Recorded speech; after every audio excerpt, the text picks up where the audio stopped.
Good afternoon, good morning. Hello. The timer. Good morning, Elena.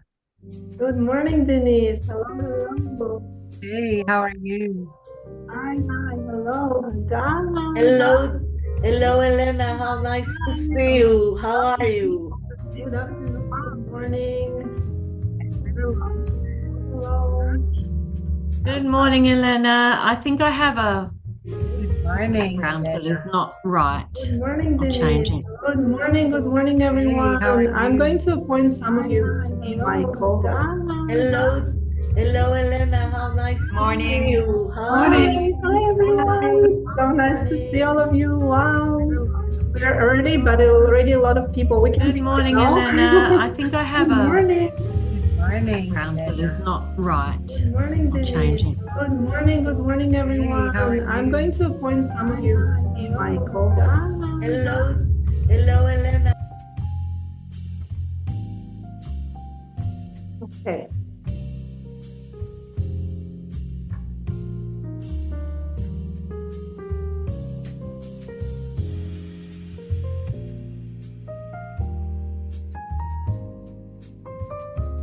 Welcome, welcome. Good morning, good afternoon. Actually, already almost 5 minutes, and we have an afternoon in Israel, but some of you are still early in the morning. I'm appointing some co-hosts with me. Boker Tov, good morning. Good morning, Boker Tov. Good morning. I'm from Israel.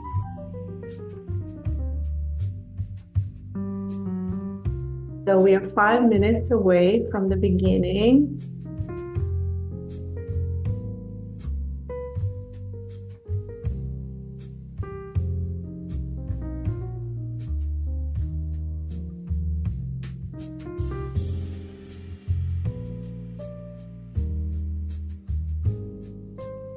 In case something happens to my setup with the internet and the electricity or whatnot, I'm just appointing some of you to be my co-hosts so the event can go on. I'm just doing some final arrangements and we are getting ready to begin. Wow, so great to see Elena, you. I will have permission to share my screen. Of Is that course, correct? yes. Yeah. You are my co-host, so you can definitely share my Okay. screen. We'll begin shortly. It's wonderful to see you with your cameras on. Nice to see your faces behind the name. Great.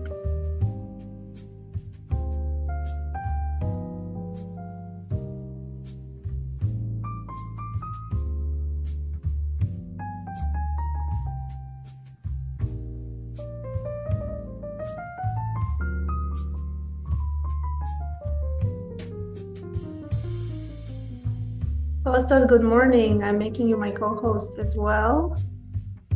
We're getting ready to be the keynote together with Betty. Good morning, everyone. So wonderful to see so many of you already here.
Again, good morning, good morning. I see good afternoon. I see more and more people are joining. We already have 50 participants even before the official opening time. So exciting. Oh my gosh. So please say hello in the chat.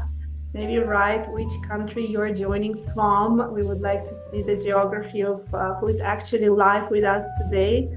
And we are getting ready to begin shortly. We are going to wait for more attendees, more participants to join. We're still 1 minute away from the official beginning time, but we are looking forward to learning where you're from, which institution. Please write to us in the chat.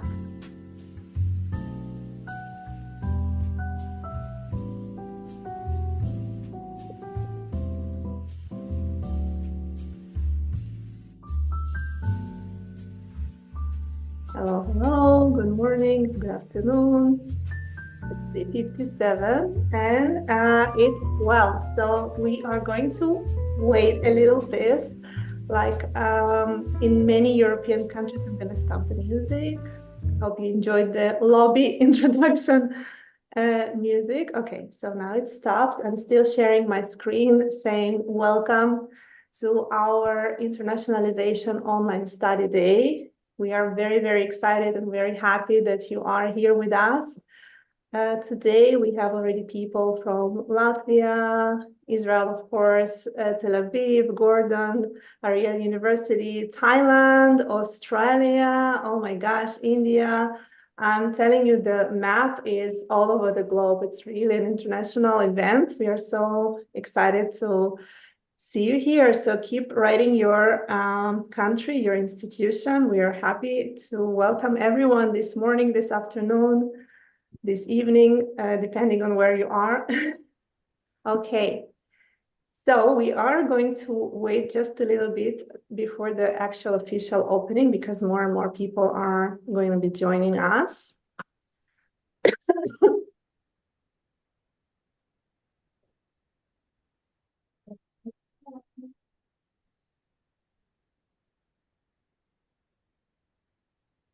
Okay, we have our dear friends from Morocco, from Georgia, from Greece, from Spain. Okay, more and more countries are actually identifying themselves. Colombia, amazing. Germany, oh my God, we have a lot of countries here already.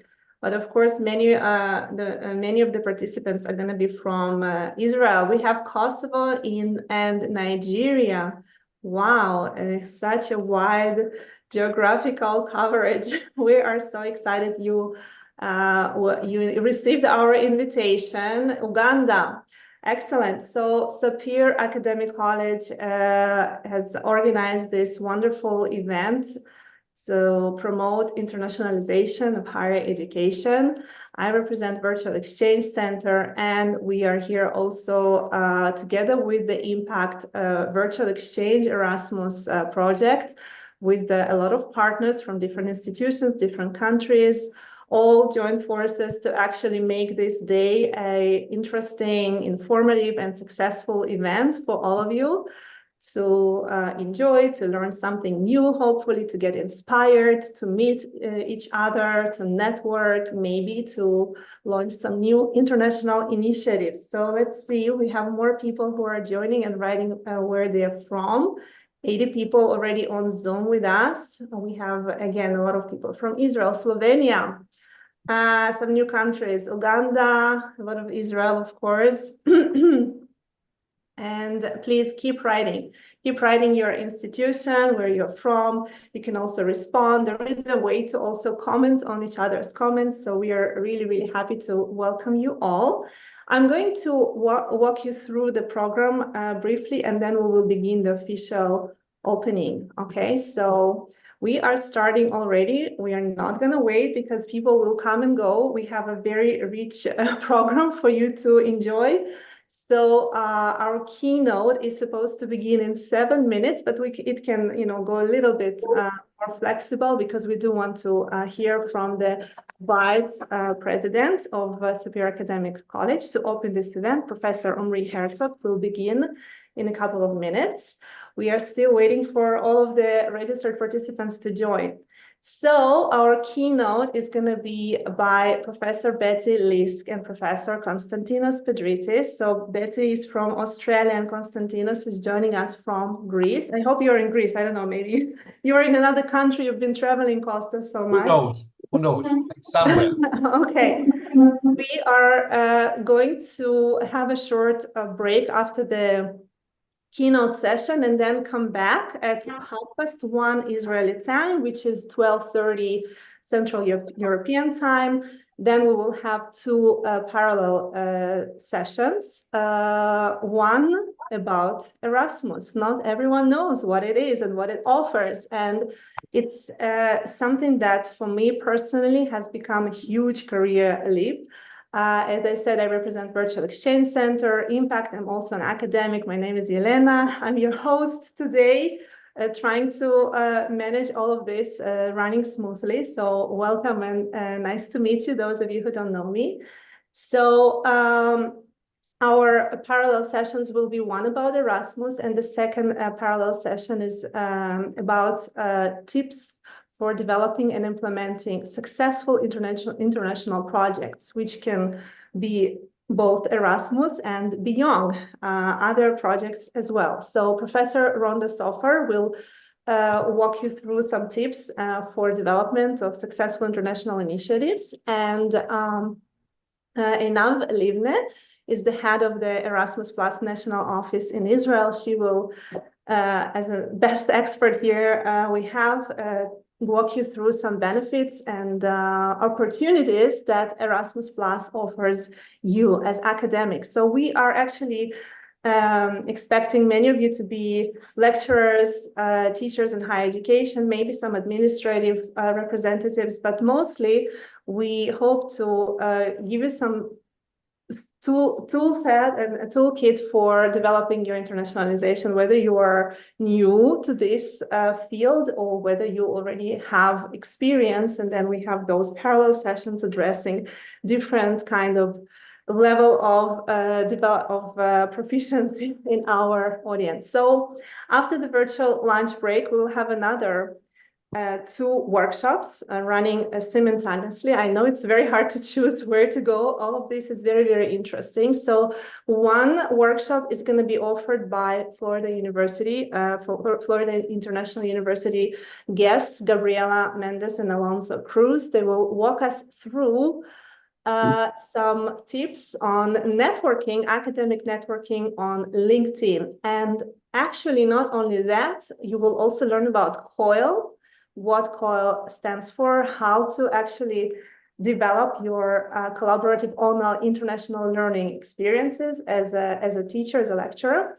And in parallel, we have another esteemed guest, Managing Director Sarah Pitarello from Uni Collaboration. Very, very happy, and myself included, I'm going to be in that session. We will talk about virtual exchanges and introduce you to this amazing, exciting field, and which all of you can join and test in your courses, in your higher education institutions. Finally, we are going to finish with the networking session. So I will stop now and I will invite Professor Omri Herzog to begin this Online International Day. So I'm going to stop sharing my screen. And wow, now I can see all of you guys here. Wow, we have 111 guests. So exciting. Thank you very much for joining us. And we will have more guests joining soon as well. So please, Professor Herzog, can you please share your screen or just give us your greetings? Yeah, thank you. Thank you, Elena. And hello and welcome everyone to the Internationalization Study Day. It is my great honor to extend a warm welcome to 100, how many? 112 and more coming along, hundreds of colleagues from around the globe. And literally, just to repeat some of the name of countries where we're joining in from, Australia, Ukraine, Brazil, Georgia, Bulgaria, Latvia, Colombia, Morocco, Uganda, Slovenia, Lithuania, Serbia, Poland, Oman, India, Greece, Germany, Portugal, Canada, Israel, Nigeria, United Kingdom, Sudan, Turkey, Thailand, Spain, Mexico, France, and the United States, and more. This is truly an international day which crosses so many borders, and that's exactly the point, right? So we gather today to explore the profound impact of international collaboration in academia and delve together into its transformative potential and the avenues it opens for fostering knowledge exchange.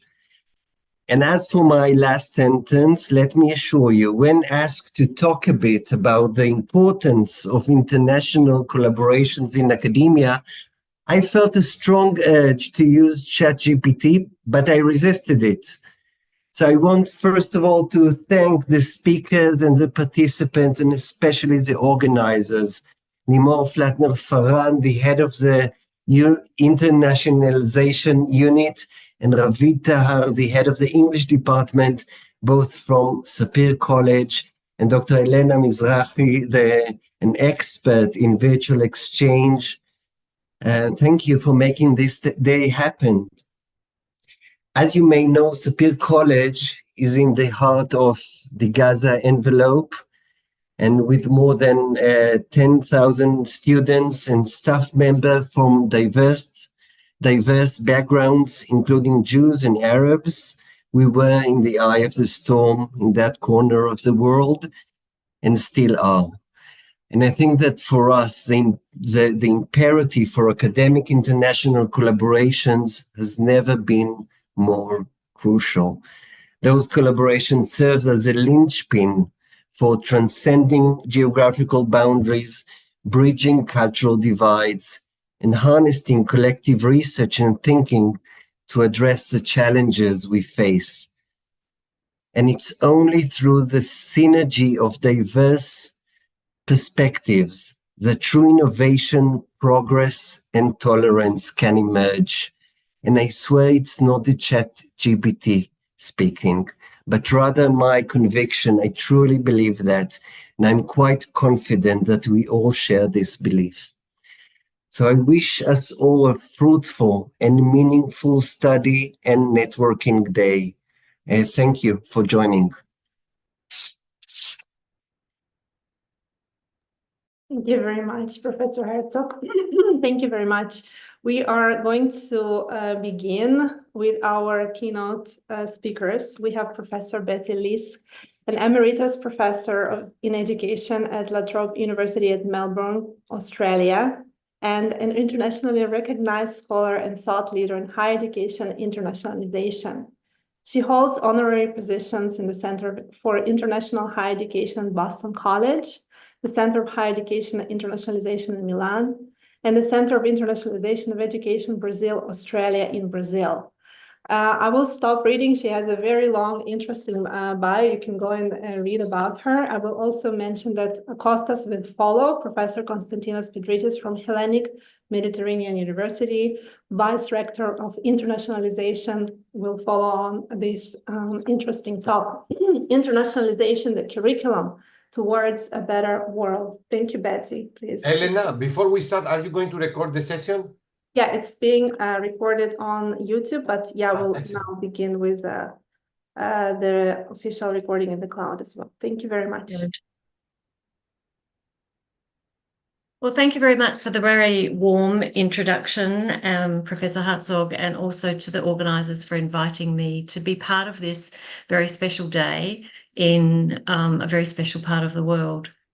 I wanted to start by looking particularly at a quote from the Global University Network of Innovation that I think is very important at this time.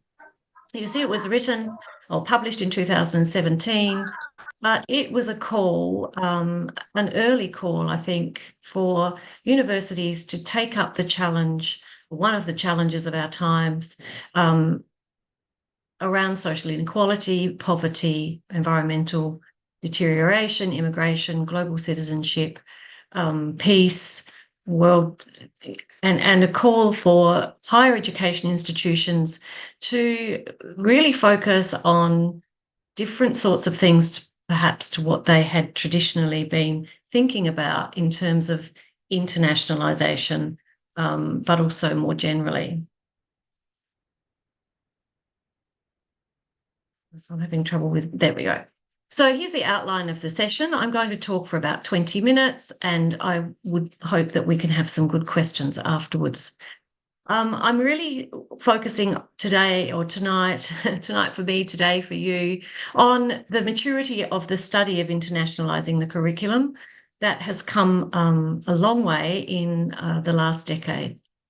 I'm going to look at some frameworks and models that people can use if they're interested in picking up this approach to, in fact, do as they would like to do in relation to creating a better world, what they would like, how they would like to contribute to that.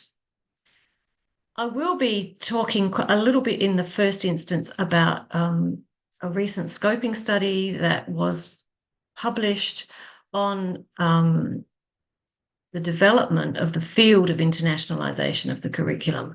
And I think this is important because we need to understand that this is a field of study. It has solid academic roots, and it is continuing to develop and should continue in the same way, with research and study and networking and partnering as an important part of that development. So it is a subset, of course, of the study of international higher education, which has increasingly been seen in recent years as being focused or having a very important part to play in improving the quality of education in what is a rapidly changing, increasingly interconnected, but also divided world. And that there was a lot of pressure for institutions to internationalize quickly, and that wasn't always done in the first instance, with a lot of thought and research behind it, but that has changed. Studies of international higher education were initially, in many instances, focused on mobility of students and staff, but that did vary slightly across regions. And so, for example, in the US, there was a lot of focus on development education, etc. But we are seeing now also in institutions, and we saw a lot of research on managing and teaching diverse communities of students as a result of the global movement of students. But what we see from this scoping study is that it was really around 1986 that the first document related to internationalization of the curriculum was published on this database. But it wasn't until 2011, and for the next decade, a massive amount of research was published compared with that whole period. So nearly 79% of the total research published from 1986 to 2021 was in that 10-year period. I have my own theories around why that was, but the interesting thing is that whilst 66% of it was from the global north, newly emergent countries from the global south had a voice in that time and found their voice, and that voice continues to be heard.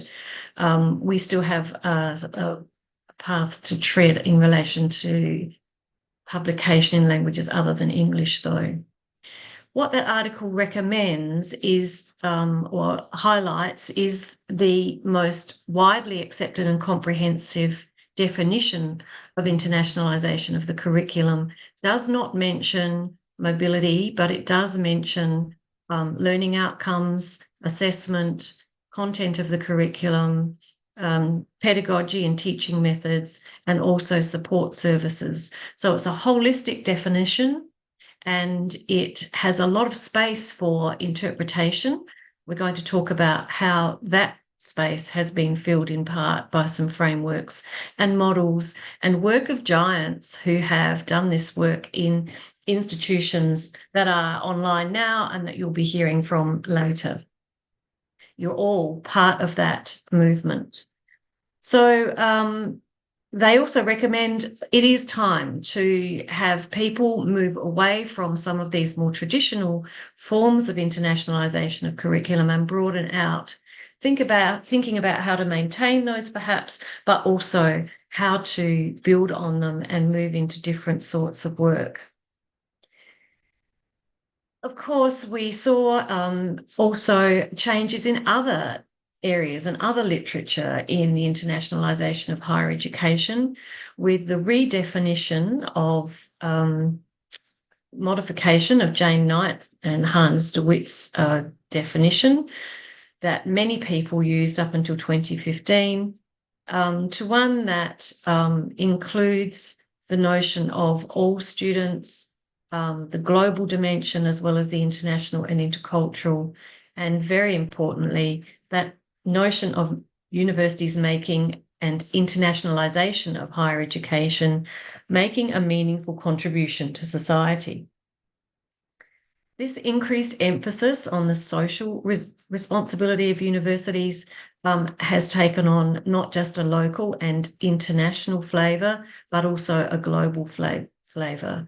So we see people starting to write in the mid-2000s, right at the height of that explosion, I guess, of literature around internationalisation of the curriculum, a recognition of the need to create dynamic and sustainable global communities with particular understanding of human values and pursuing human values rather than simply material wealth through internationalisation. And this reflects the concerns with the recruitment of international students for revenue without there being a balance of other activities that address the sorts of issues we see on this slide.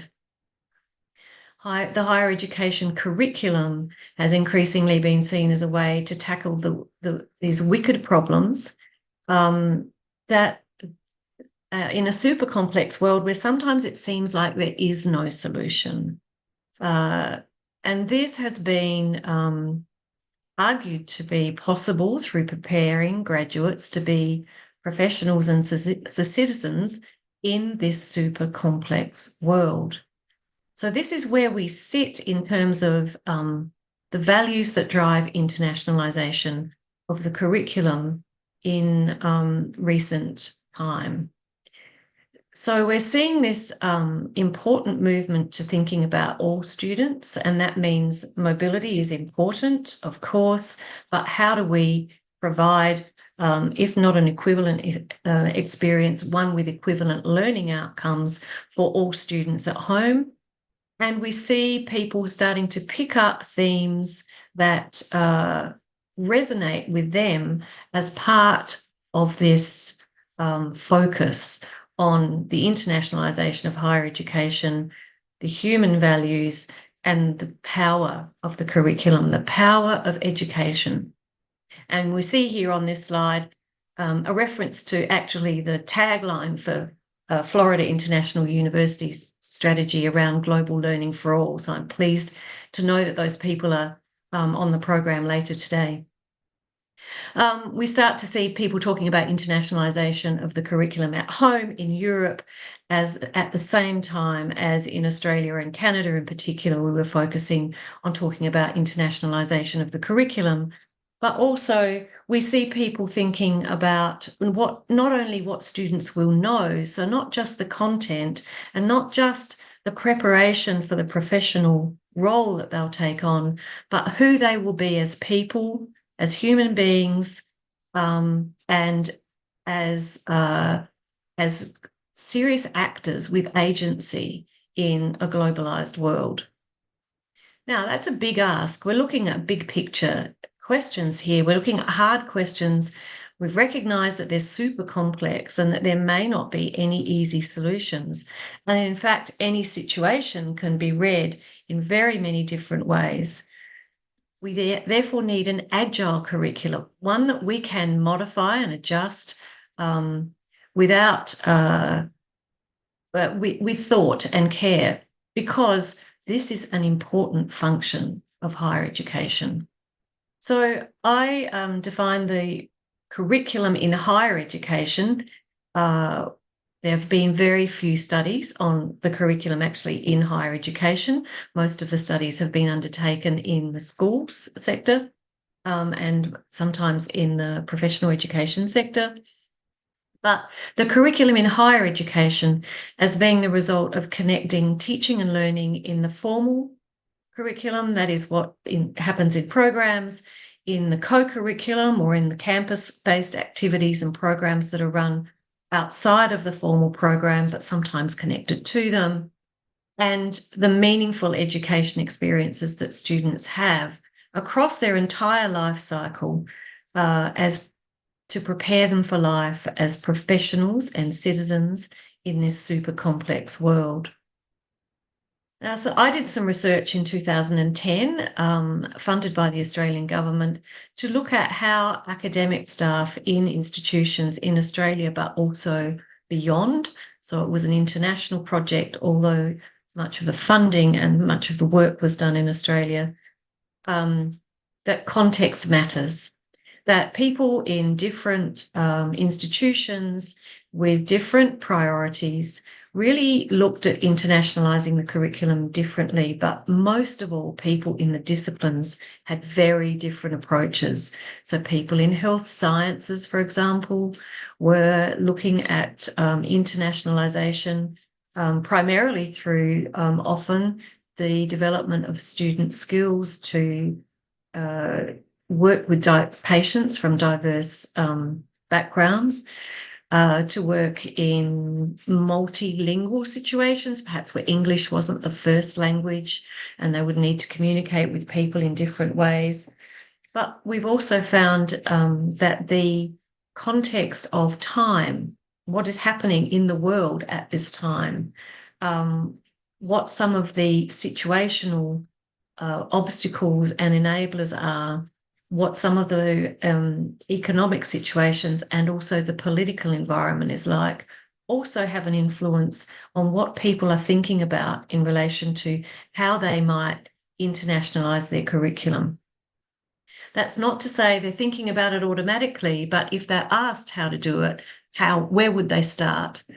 So this framework was designed to be used with faculty, with academic staff, to help them to start thinking about, given where their discipline is, what their discipline is, and the various layers of context, how they might plan their curriculum, thinking about the learning outcomes that they want to develop, how they'll assess those, and how they'll develop them as well. So what we see here is the process model. I'm going to skip through these quite quickly because they're all on my website with detailed instructions on how to use them. But basically, the thing to remember here is that this is a quality improvement model with an action research approach, but with the imagine phase here on the right-hand side of your screen being something slightly different. So you have to think about what you're doing and what sort of impact that's having, but also take time out to imagine something very different and new, thinking outside of those traditional paradigms of internationalization, but also the traditional paradigms within the discipline itself. And this is important because actually this whole process is one of learning and professional learning for academic staff. Academics and people who work in institutions are fortunate to have a whole range of different intellectual and physical resources that allow them to perhaps extend the boundaries of their own knowledge and practice. So the materials that are available on my website, they don't cost anything. You can grab them, you can use them, you can look at them yourself. But the idea is to work in a team, to get together a group of people who share a common purpose for internationalization of the curriculum, if not when they first meet, through discussion of what they see as those important local and global issues in both the related professions and the disciplines, but also what sort of people they want their graduates to be as they go out into the world as citizens of the local area, but also of the world.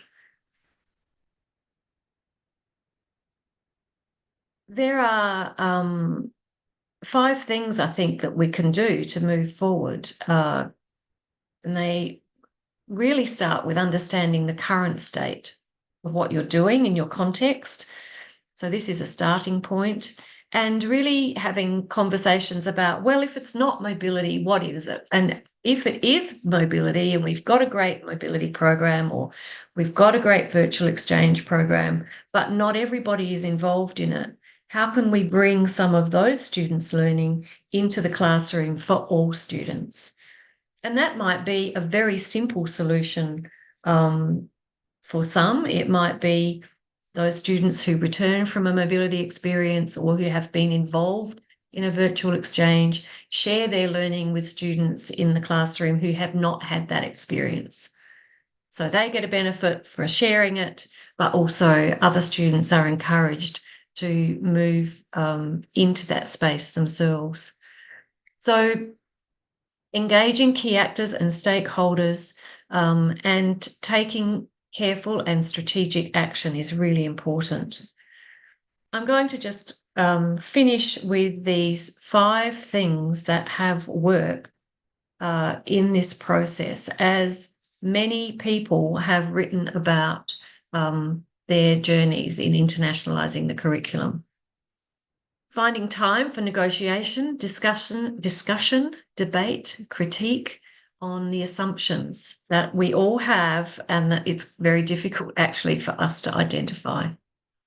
Making that space to imagine new possibilities and explore new ways of thinking about the world as we know it, and determining what this means for not just the formal and the informal curriculum, but what hidden messages are we sending to our students through whose knowledge counts in this curriculum, where the textbooks come from,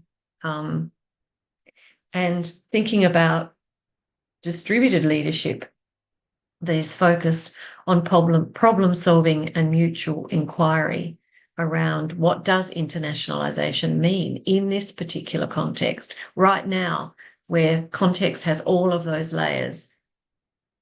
And also bringing in diverse people, actors, agents to undertake this work, approaching it as purposeful. So that purpose, that rationale for internationalizing the curriculum is the starting point. Thinking of it as being context relevant at this particular time, and not just an add-on, but something that you can use as you're going through a regular process of 5-yearly course program design and review, maybe as part of your quality review processes. I think that what we've seen is the development of a new paradigm of internationalization of the curriculum that has these 3 main characteristics. Curriculum is a system of lots of different interconnecting parts, including the formal, informal, and hidden curriculum, but also learning outcomes, learning objectives, methodology, etc. That it challenges, it's a process. As a process, challenges dominant paradigms and challenges students to think differently as well, and has a goal of transformational learning at home for all students. If you want to know more, there are a number of places you can go. I've already mentioned my website. I do have an online workshop available that is self-paced and takes a couple of maybe 2 or 3 days to complete if you worked on it full time, or you could do it over 3 to 5 weeks if you wanted. And And there are a wealth of resources online about communities of practice and how working together with people, not just from within your own program team, but more broadly across the world, as you're doing today, is a way of moving this agenda forward, not just for you, but for our global community of scholars, academics, teachers, and people who care about the world and making it a better place.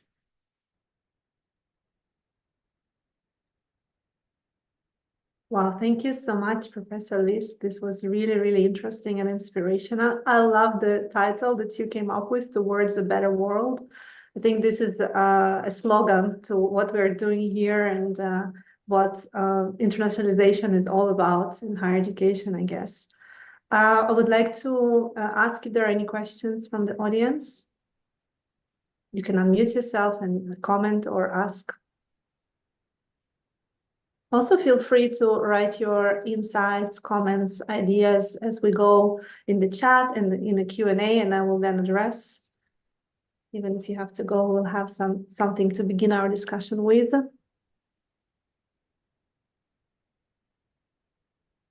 I personally really, really enjoyed your idea of how us academics can expand boundaries of our own knowledge by entering the internationalization world. And not only that, so we have our own perspective, own growth, personal growth, but also looking at our students and how they can make this world a better place. So it's a huge responsibility, but it's a huge opportunity as well. So I think this is how we need to approach this. Any questions? Because if not, I have a question. And I've seen some questions around, can people have the slides? And yes, they can, of course. You would like to ask a question, another question, Eleanor, if there don't seem to be. Yeah, I am really interested in the graph that you presented about the intersection of formal curriculum together with informal curriculum and hidden curriculum. So this is a new framework for me personally. So can you elaborate on the or what is hidden curriculum? So I can kind of imagine what formal and informal mean, but the hidden curriculum is a new concept for me. So what is? So I think it's the hidden messages. I think of it as the hidden messages that we send without even knowing it. So we're often not even aware that in Australia, for example, in business programs, you'll often see textbooks from the US, rather than textbooks from Australia. Or if you're teaching a history program and you don't teach Indigenous history, you're only teaching European white history in a country that has a long tradition of Indigenous life and culture, then the hidden curriculum is that doesn't matter as much. We're privileging. When we make choices to select content, we make them without really always thinking about what is behind those and what message that is sending collectively. In the informal curriculum, I was shocked in one of my roles at the university was to organise international student orientation, and we required all international students to do intercultural competence training, but we didn't require domestic students to do that. When we investigated what the message was, domestic students really felt they had no responsibility to learn intercultural competence because they're coming here. And so they're going to have to learn to adapt to us. So we were sending the wrong message. This was the hidden curriculum. We were sending a message of they are coming to us, therefore they will adapt. Whereas what we needed to be doing was saying everyone needs to work together. Everyone is going to learn new things and become more interculturally competent by having this opportunity. Yeah. Thank you so much. We have one more question. I guess we do have 2 minutes before the next part of the keynote from Anne. Would you like me to read it from the chat, Betty? I can. Is it the one about global citizen? Yeah.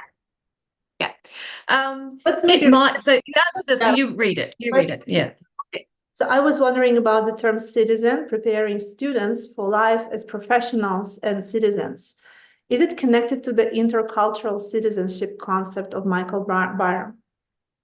Well, it could be, and in some places it is, but in other places it's not. So this is, I think, a matter of context. This, some people are very familiar with the Byron model. Other people will pick up the OECD model of global competence framework and work with that. In some universities, they will get some scholarship going around what global citizenship means specifically for their students, what particular set of knowledge, skills, and values they want their students to have, and they will use that as their framework.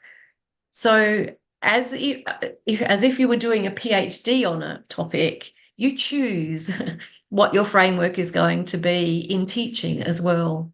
It's just like you choose a textbook or you choose a model. And ideally you go to a model that has some research behind it, but then you might do some of your own so that you make it more contextually relevant. Right. Thank you very much. We are going to move on then, and please keep your questions and insights and comments coming in the chat. We will get back to the discussion very, very soon again. We are continuing our session on the benefits of internationalization. We really want you all to think about how important and interesting and amazing this world is in terms of benefits of internationalization, because there are challenges, of course.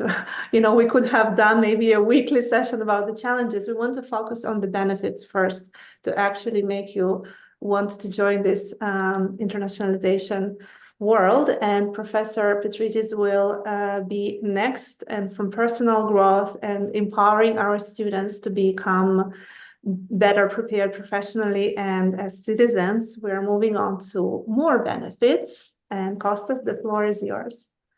So thank you very much for the opportunity. My name is Kostas. I'm Yavan. I'm from Greece, from the Hellenic Mediterranean University in Crete. And what I'm going to present you is my personal experience and how in todos, as they used to say in Spain, internationalization has shaped me as a person, as an educator, and as a researcher. And through my personal experience, I will show you how this has impacted my university. So thank you very much, Elena, for the opportunity, Sapir College for the organization. And I would like to highlight that I'm not a professor of internationalization. My research field is laser physics, but I have shaped, this the impact of internationalization.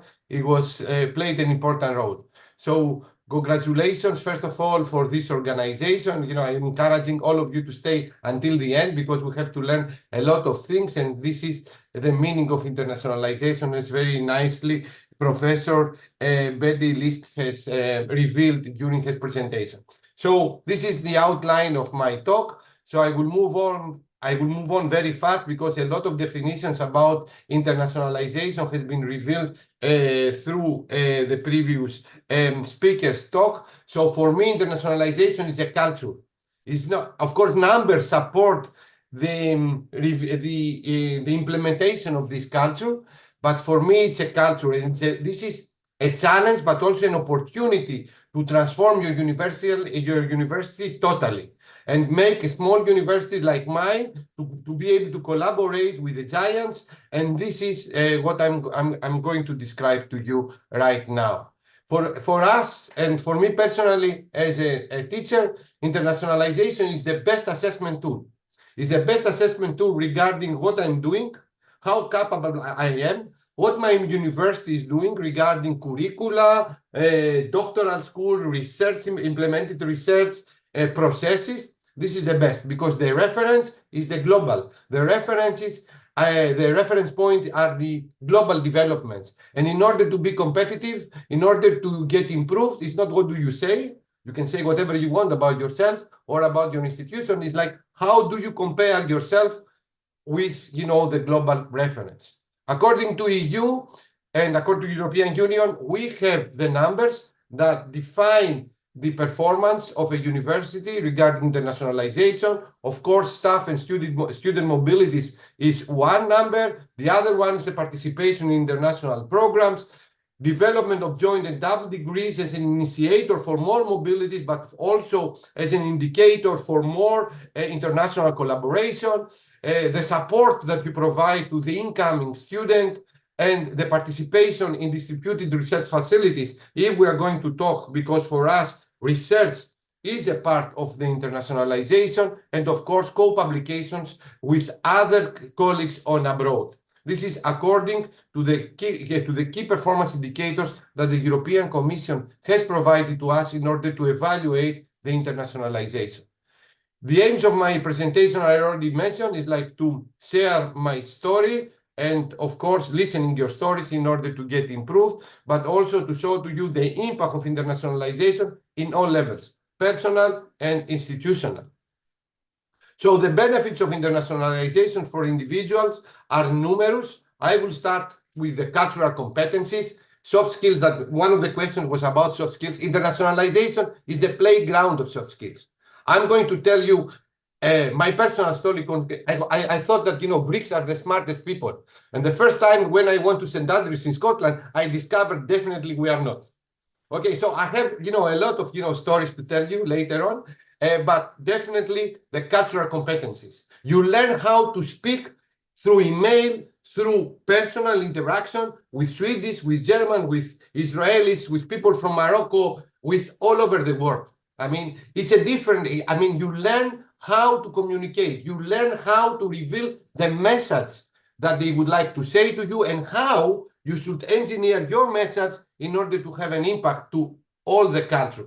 You practice your language skills, you overcome even your Greek accent as myself, and you speak openly, and you can, you develop and you improve in written, but also in oral way.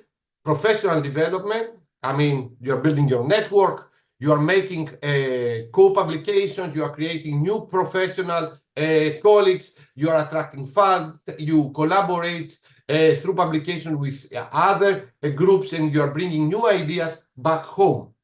And also the development of soft skills, some of them, you are more open-minded, you are more inclusive, you are self-awareness of what are you doing, how well are you doing, you are adapt in any kind of environment. As a coordinator also, you are developing a lot your negotiation skills, and also you are problem solving, a lot of issues that you are facing, not because of technicalities, but also on communication. Sometimes there are a lot of barriers or some obstacles, how you should communicate, what do you want. About benefits to institutions, you are bringing good policies back home. You can make your university, and this is the only thing, and this is what I love about internationalization. Size does not count. Probably you are the smallest college in the world, but you can become the biggest institution in the world through internationalization, because hinders, this collaboration aspect, and this provides a vision in everything. So you can share good policies. In Europe, we share, policies regarding the European approach, the higher education era, how to develop, joint courses. We discuss, we collaborate, we implement, and also in research through the European research area. You improve your educational offer, because through internationalization, you can include new programs, joint courses, virtual exchanges that you cannot deliver as a university because of the size sometimes, because of the lack of expertise. But your international network is there, can come, can collaborate with you, and you can extend your offer. You can become, you can offer, that anything that the big universities, they can offer. You can harmonize your assessment tools. You can introduce micro-credentials regarding non-official, kind of curriculum. You can do so many things to improve your educational offer, as I show you. You can improve your research outcome through collaboration. You can extend your research fields, your research laboratories, the equipment, the human resources through collaboration and mobility of researchers. You can also attract good talent. You can reduce and can lower the brain drain. You can make it brain gain. if, collaborate through the internationalization, and also through the offering of international programs, new talents from all over the world, they can come, they can work. And don't forget, what do they say in Harvard? It's not Harvard. Harvard is because of their graduate students. So by attracting good international talents, you are improving your ranking, you're improving your branding. You can attract more funds because money talks. This is also very important. And also you can improve, as you will see, your position in the world ranking. And this means more funding through education and through research grants. About societal and global benefits, if you engage the society, you can support through internationalization the city, the country that you support. You can apply science diplomacy through your internationalization network. You can encourage and support other types of collaborations in other fields beyond education. And of course, you can attract your students that they work in the US to come back in order, to implement and invest their knowledge in the university, but also in the society. And don't forget that you attract more tourism also to your area. So I will provide you now my case study on what did I say. And this is my experiences with a lot of mistakes that I have done. I'm doing mistakes every day. But, I'm very grateful to internationalization as an individual and also as a human. So fundamentally, I started from a very international profile. I was very open. I was a semi-professional basketball player, so I have played in a lot of tournaments representing my country on abroad. So this helped me from the very young to be more adaptive, to be more open in internationalization. At the same time that I was also in the university, I was airport dispatcher, so I was continuously in contact with people beyond my country. I continued first time of internationalization in my topic was like when I have started my postgraduate studies. So I finished my undergraduate studies in Crete, in the University of Crete, in the physics department, and then I moved to Scotland for my master and my PhD in the University of St. Andrews, and then I continued as a postdoc in Barcelona in the photonics and also as a teaching staff in Imperial College in London. And the majority of my publications, 90%, are with groups outside. So I was open, and what I have learned through the internationalization in personal view, definitely Greeks are not the smartest people in the world and not, the most handsome ones. Definitely we are not. The second thing that I learned is like by observing other kind of nationalities is like to build my working ethics, to plan better the way that I'm working and not, leave things in the last moment. Sometimes I succeed, sometimes not. I have developed, I believe, some particularly soft skills like openness, inclusivity. I have learned to listen all the parts, even though my listening skills are still poor. But also, I have learned how to speak to different nationalities and don't feel like I felt the first email that I have received from Swedish. Hi, Kostas. Okay. I thought that, this guy does not like me because I'm from a Mediterranean area. I was more UK educated, dear sir, best regards. But the people, they say the same meaning. But how did I perceive at the beginning? It was something that I didn't know. And through the interactions, through internationalization, I built also these cultural competencies. Also, I helped the others to learn, what does it mean, the Greek tomorrow? The Greek tomorrow means, a lot of things. But, I have learned through internationalization to convince them. But I mean, this goes from the personal point of view. From the funding point of view and from my, portfolio, I managed through internationalization to attract more than 10 million euros. And this helped me, professionally. A part of the publication, another thing that helped you a lot is like the funding that you have attracted. So I managed, through 2006 that I returned back to Greece to attract, this funding, and this is exclusively the funding from internationalization. And this, helped your university to build, as you will see, infrastructures, culture, to be able to train the other colleagues, to be more acceptive, and also to see internationalization as a routing for professional development. And if you are not going to succeed to engage academics through the internationalization, you will never become, a very international school, a very international university. So in professional level, through internationalization, I have received awards from the European Commission as an Erasmus ambassador, and recently I have received a Fulbright scholar to move next year to the States in order to continue my studies. Regarding the assignments, I was like an adjunct student, professor. I found the opportunity through the internationalization now to have, other kind of roles. I'm not suggesting you to do this, but, also is a role like a vice rector of internationalization. So through internationalization and through my experience, I introduce, the following, activities in my university in order also to show you now the impact in a small university. So it helped me to work and implement projects, courses, programs with big universities in concrete manner. This is not what I will do. This is what has been done. All right. So what I would like to show to you, internationalization is an opportunity to lower the barriers of ranking. A lot of universities probably will say, HMU, Hellenic Mediterranean University, we never know. But through the personal relations, through the personal trust that you develop through internationalization, you can collaborate, and we have collaborated with all these partners.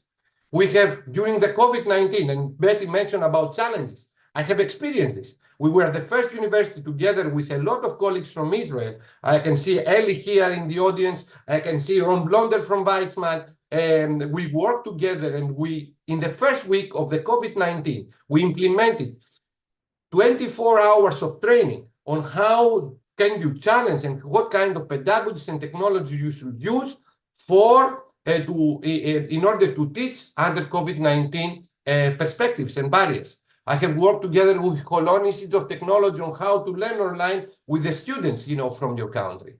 I mean, we have introduced language courses, with Chinese partners, with Swedish partners, with German partners, in order to introduce new languages to our students. We have joint doctoral courses in perovskite technologies that links research and education with EPFL in Lausanne, and we have worked together with Study in Israel in order to develop, what did you ask? The first soft skills academy courses for our students and for our staff as principles, but also as in order to practice. And of course, through internationalization and through collaboration, we have introduced to our students the most employers, the best companies in the world in order to speak with them. Of course, we organize other activities continuously in order to trigger the importance of internationalization to our students and staff through international weeks and through collaborations with funding agencies like Horizon, but also Marie Curie Actions. This month, for example, the following months, we organize an international week that we have attracted 400 partners, and these new numbers are incoming numbers. This counts on your ranking. In pedagogies and technologies in higher education, and we are very happy also Elena will be part of these projects and other people among us. We invite, next week 50 African universities to come in Crete, speak with us how we would like to collaborate. And of course, we organize international university fairs to bring universities in our campuses to present themselves at the same time to negotiate how to collaborate. Internationalization also had a great impact in the research that we are doing. So for the last 3 years, every Friday, we invite the best scientists in the world through online colloquia talks to speak. And these were personal contacts. So what I would like to show to you, internationalization opens, the world to a small university. So we invite people, from Weizmann, Technion, if I would like to speak in the Israel area, but all over the world, from the States, even from MIT. In order to speak to our students. Through internationalization, we have introduced a new era of higher education, like virtual exchanges together with colleagues that, they participate, and also to introduce the blended intensive programs as initiatives to show to them the impact, the nice thing to collaborate online and then come face to face to realize this. And this we believe, and according to the EU, 60% of the participants that they participate in blended intensive programs, they continue to participate in longer mobility.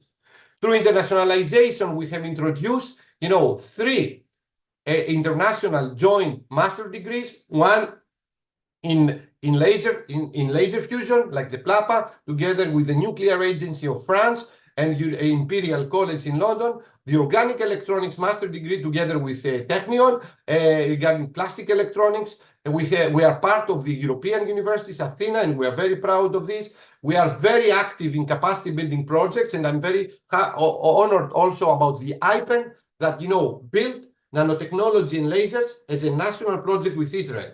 I mean, with Hebrew University, with Technion, with Weizmann, with Ben Gurion, with Bar Ilan. And this, shows how you can network your research through education in order to make something big. And also, recently, we are part of the Erasmus Mundus family in also topic that links research with education. Impact also is something that we collaborate, and we are very proud that internationalization has impacted our graduate students. Here I highlight two of our graduate students that they are professor, one of them in University of Edinburgh and the other one in CERN in Switzerland. We are part of international research facilities. This is a new tendency right now in Europe in order to share human resources and facilities. So we are very proud that we led flagship European projects like graphene flagship, how to use 2D materials, in our case, in solar cell devices. This was highlighted by Nature Energy. We are part of European research facilities. So you can see here facilities all over the Europe that, we have the funding for the researchers to be mobilized, implement their research, and this will bring more publications with all these groups that they receive more citations, because it's not the number of publications, it's the number of citations that a publication receives. And we are very happy that we received good news that we are also, our research facilities are going to be part of the European priority in order to build the European semiconductor industry. And this is the new project, Infrachip Research Facility. So this is an aspect together with our laser center, the aspect of internationalization, not only in education, but also in the research, in order to highlight the work and attract more money and, more reputation and better, citations. The same thing happened with the laser fusion, and our facilities are part of, not only national facilities, are part of the new Eurofusion Consortium, how to exploit laser fusion for green unlimited energy. As a university, of course, we introduce mobility, staff and student mobility. The vision that I have is the following: all the HMU students to experience internationalization before graduation. Either these are short mobilities as a volunteers up to long mobilities. And this will change, the culture. These people, they will not only change the culture of the university, they will change the culture of my country and the whole Europe and the whole world for a better world, as Betty's, logo, I like it very much, it is. These people, they are going to bring more communication and more stability in our region. We have received awards because of the internationalization since 2006 from our national agency, and we are very happy.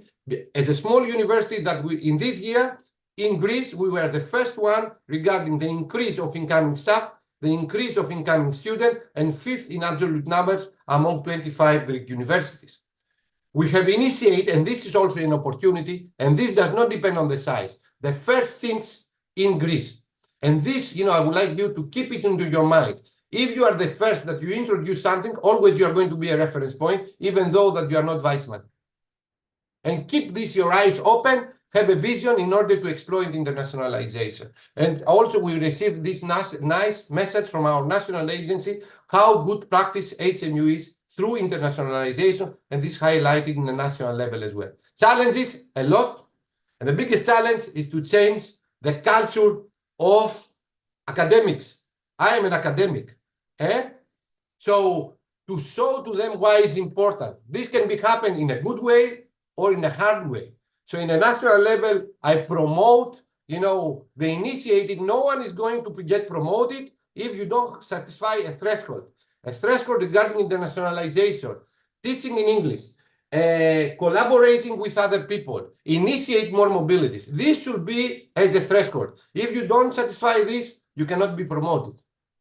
The other thing, of course, is like integrating the nationalization into your system, hire the appropriate people. I would like to hire Elena and all of you in my university as well in order to become stronger. And of course, financial support. Always, the people, they ask for more money in order to support student staff to be mobilized. And I would like to thank you, Toda Rabba, and remember what, Steve Jobs said about internationalization. Stay hungry, stay foolish for more aspects. Thank you very much.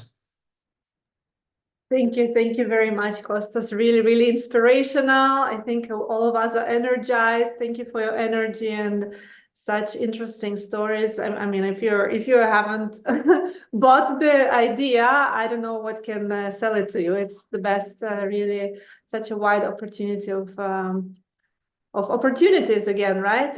Kostas, you have some questions in the chat. Would you mind reading them out loud? So when If you can read me, I will read. I yes, respond. yeah. Okay, I will so say the whole event myself. So okay, we have an interesting question from Ibrahim. Dear Konstantinos Petridis, I was very impressed with your biography. What is the first step to internationalization? What tips do you have for minorities? Very interesting, two questions. actually, internationalization, a proof of internationalization is how adaptive and how inclusive you are for the minorities. So I will say to Ibrahim is like the universities, like they should develop the systems, the activities in order to include minorities into the system. Civic engagement, virtual exchanges, blended intensive programs. These are the activities that the system should take in order to engage the minorities. I don't like, the minorities into the system. And of course, more triggering, more events from the university that, or, the system, like the society, the city, universities are part of the city. We had I remember a very nice talk in Impact about civic engagement of the universities, more engagement, more activities in order to include them. And of course, the minorities should be, open to these calls, to be open in order to be engaged. Engagement is the first thing that I will say. Yeah, it's the two-way approach, right? So there needs to be also a collaboration from both sides, of course. But if I have not responded to Ibrahim, please insist. And yeah. Excellent. So we have another question from Anne. Gladys, I like the vision that every student is obliged to spend at least 2 weeks abroad. Is financing the biggest obstacle for that, or mental boundaries? What do you think, Kostas? Mental boundaries, I like it, but it's too heavy. I will say, money always is important. The minimum mobility that you can do is 5 days. And this is how you can engage the city.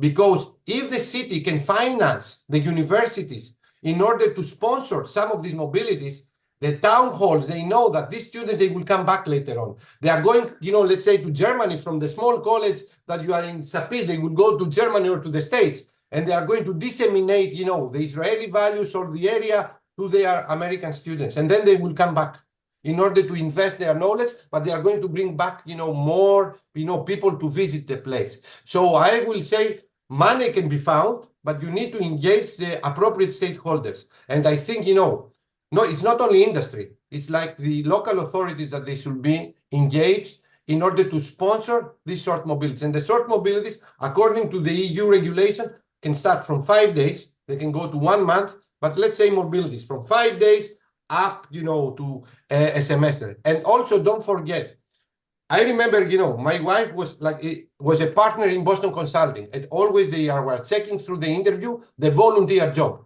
So also you can promote, your students to go abroad in order to do a volunteer job and not only, studies. That of course is the Mecca.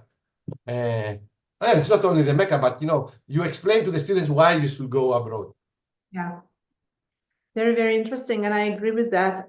Kostas, we have another great question that actually is a kind of a leap towards the second part of our training today, study day. So in your opinion, what is the role of online education and virtual exchange in internationalization of education?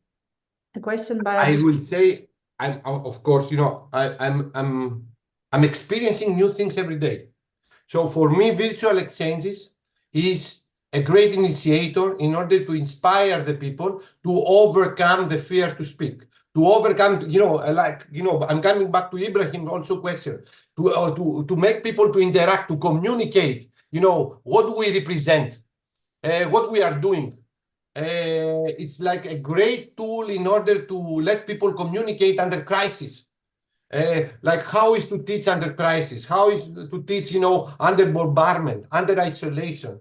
I mean, so virtual exchange, and this has been shown by bibliography, that is the first step to introduce to, like how can I say, to the living room of internationalization. So it's a great tool, exploit it, it's for free. These things cost no money. You only need to have a Zoom in order, to build your network and introduce your student, yourself, your colleagues into this paradise, I will say. Yeah, I really also like the idea that you mentioned that students don't have to spend the entire semester abroad in order to experience internationalization, that there are these new opportunities of short mobilities, 1 week, 2 weeks, and it's really something that is almost like the majority of students should be able to do, and the institutions should be able to encourage and sometimes support. Elena, Yeah. please, I'm sorry, I have to wait. This is No, this what is I have not how learned. I entered the world through Erasmus mobility. So it's a 1 week in another institution where you exchange teaching practices, and it was really a minor step because you leave your families behind and you go for 1 week, but you start this interesting process of internationalization. In Europe right now, because they have realized the impact of the virtual exchanges, they have started to count in mobility, because Europe has a very big target, 50% of students and staff to mobilize, within Europe during their studies or their teaching, kind of career. But now they have realized that this cannot happen because of the reasons that Elena has mentioned and other reasons in physical mobility. So they start to try to integrate virtual and blended mobilities. It's something that we have already started with Impact, with Elena, with Samia, I can see here, with Rhonda smile. She has a very nice smile. In order, and other colleagues, Stans, and, other colleagues from Maribor that we try to do. So these are the things that, they try to count because they have seen the impact. And COVID-19 and all the kind of difficulties take them as an opportunities of new things. And this is what COVID-19 showed to us. To Zoom, to introduce virtual exchanges, blended industry programs. Any crisis, of course, it has a very bad impact to all of us, to some people in particular, but also is a challenge for change. It's an opportunity for transformation. Thank you very much, Kostas. We will close the keynote right now. I would like to read the comment by Anne Magano. I hope I pronounced this right, from Portugal. Either by mobilities or through virtual exchanges, all university students should engage with groups of students from other countries to be prepared for the real world. I think it summarizes the message, and it also is a nice bridge towards the Elena, sessions. Yes? can I add Yes, please. information about mobility according to Konstantinos' sentence, which he just said some minutes ago?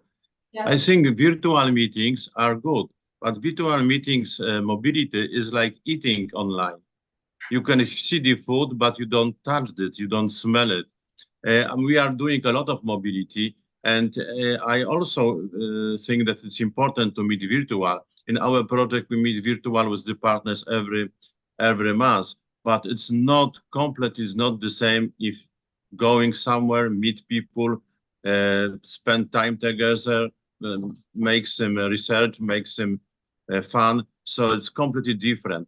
So I hope that EU institution will not squeeze too much for the virtual meetings, because it's really not the same.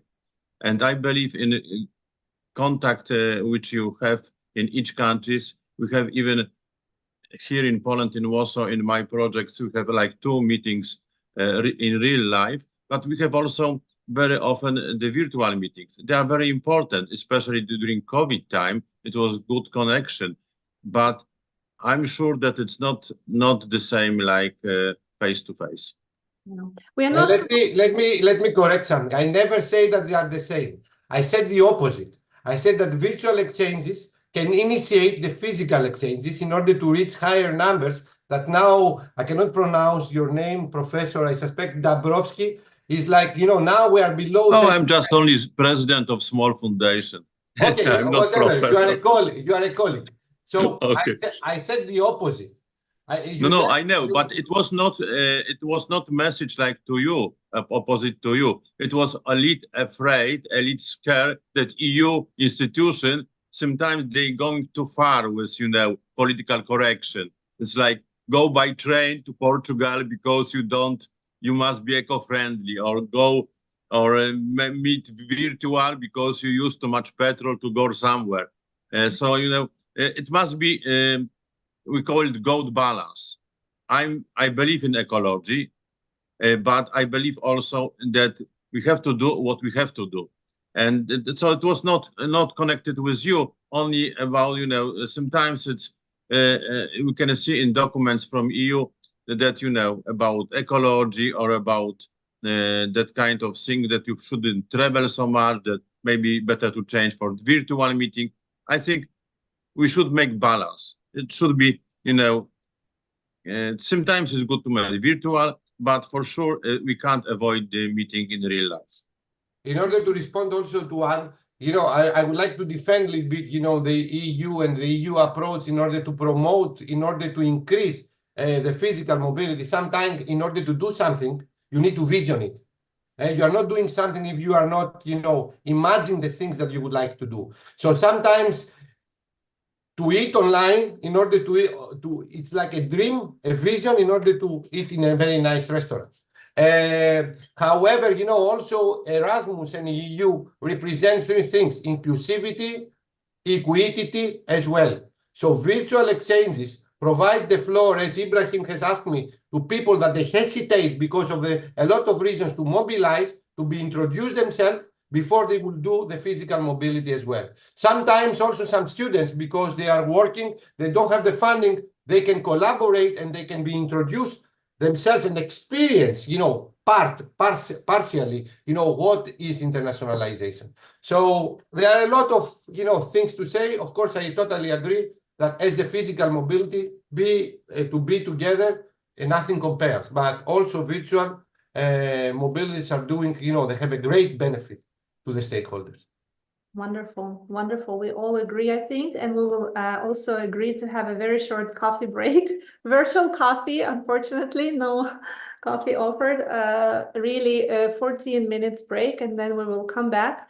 I'm going to share again the link to the program, study day program, where you can access upon your choice either the next, hold on one second, here's the program, either a session about Erasmus starting in 14 minutes, or session number 2 by Professor on the software, on the tips for developing and implementing successful international projects. So let's take a short break and see you very, very soon. Thank you.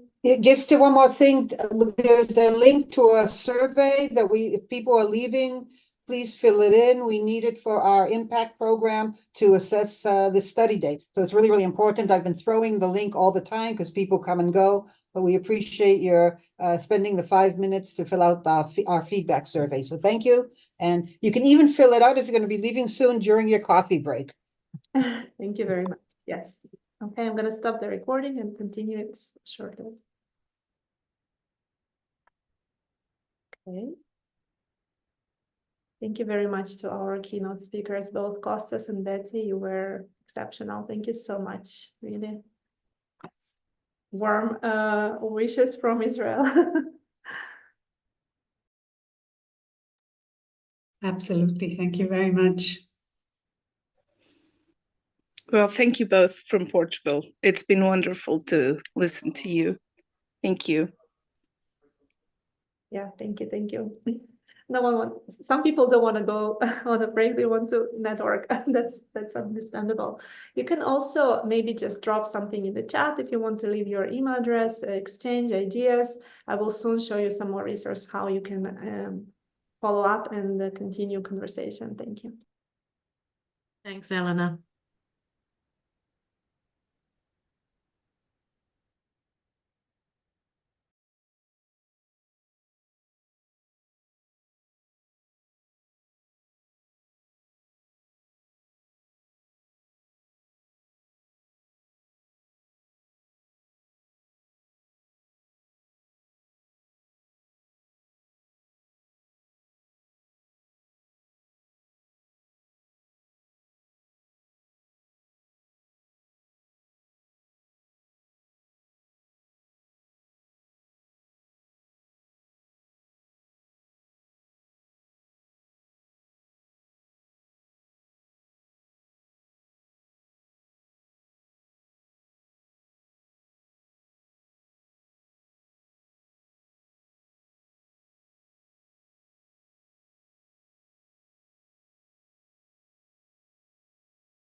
Hi everyone.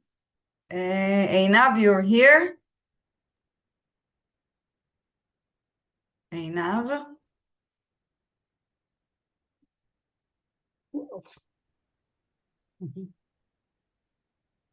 Where's the other session? It's in the other room. Hi, Wanda. Hi, how do I get there? There was a Canva.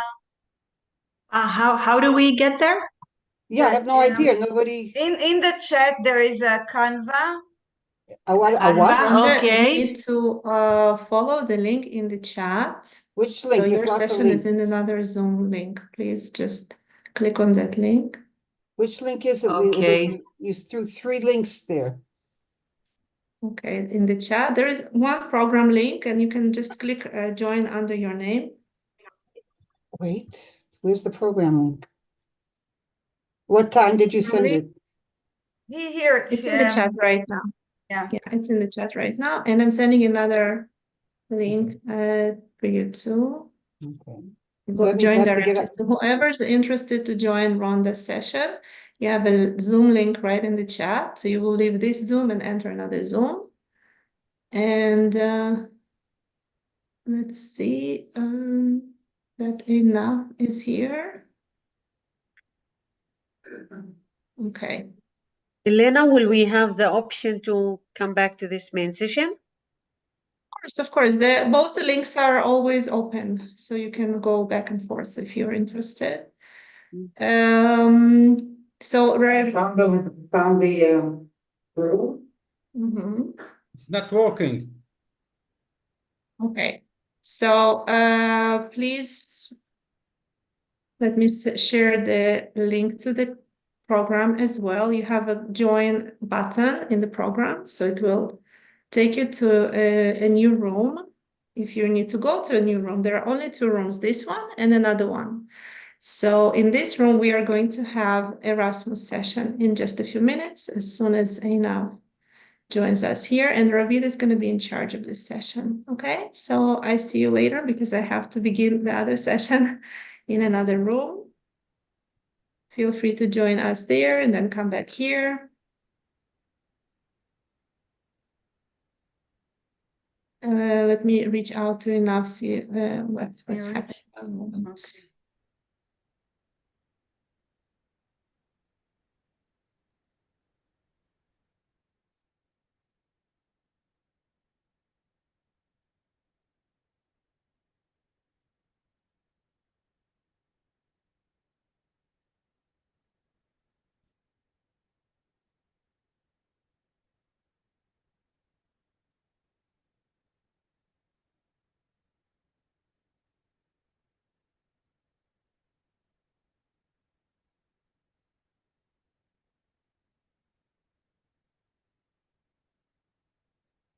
Einav, did you join us?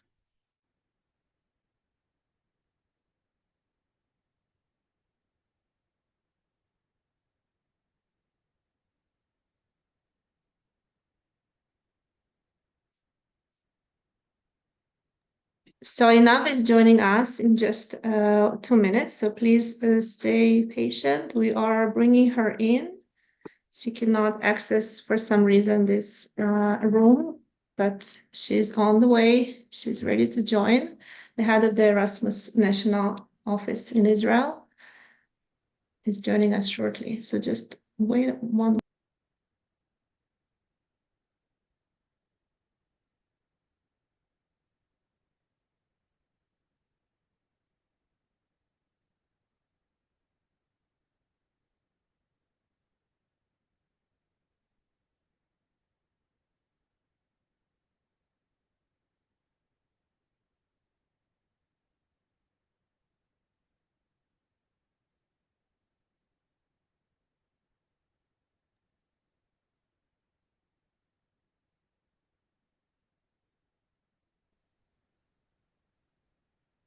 Okay, so Inav is going to join us anytime. Yes, I'm here. Here she is.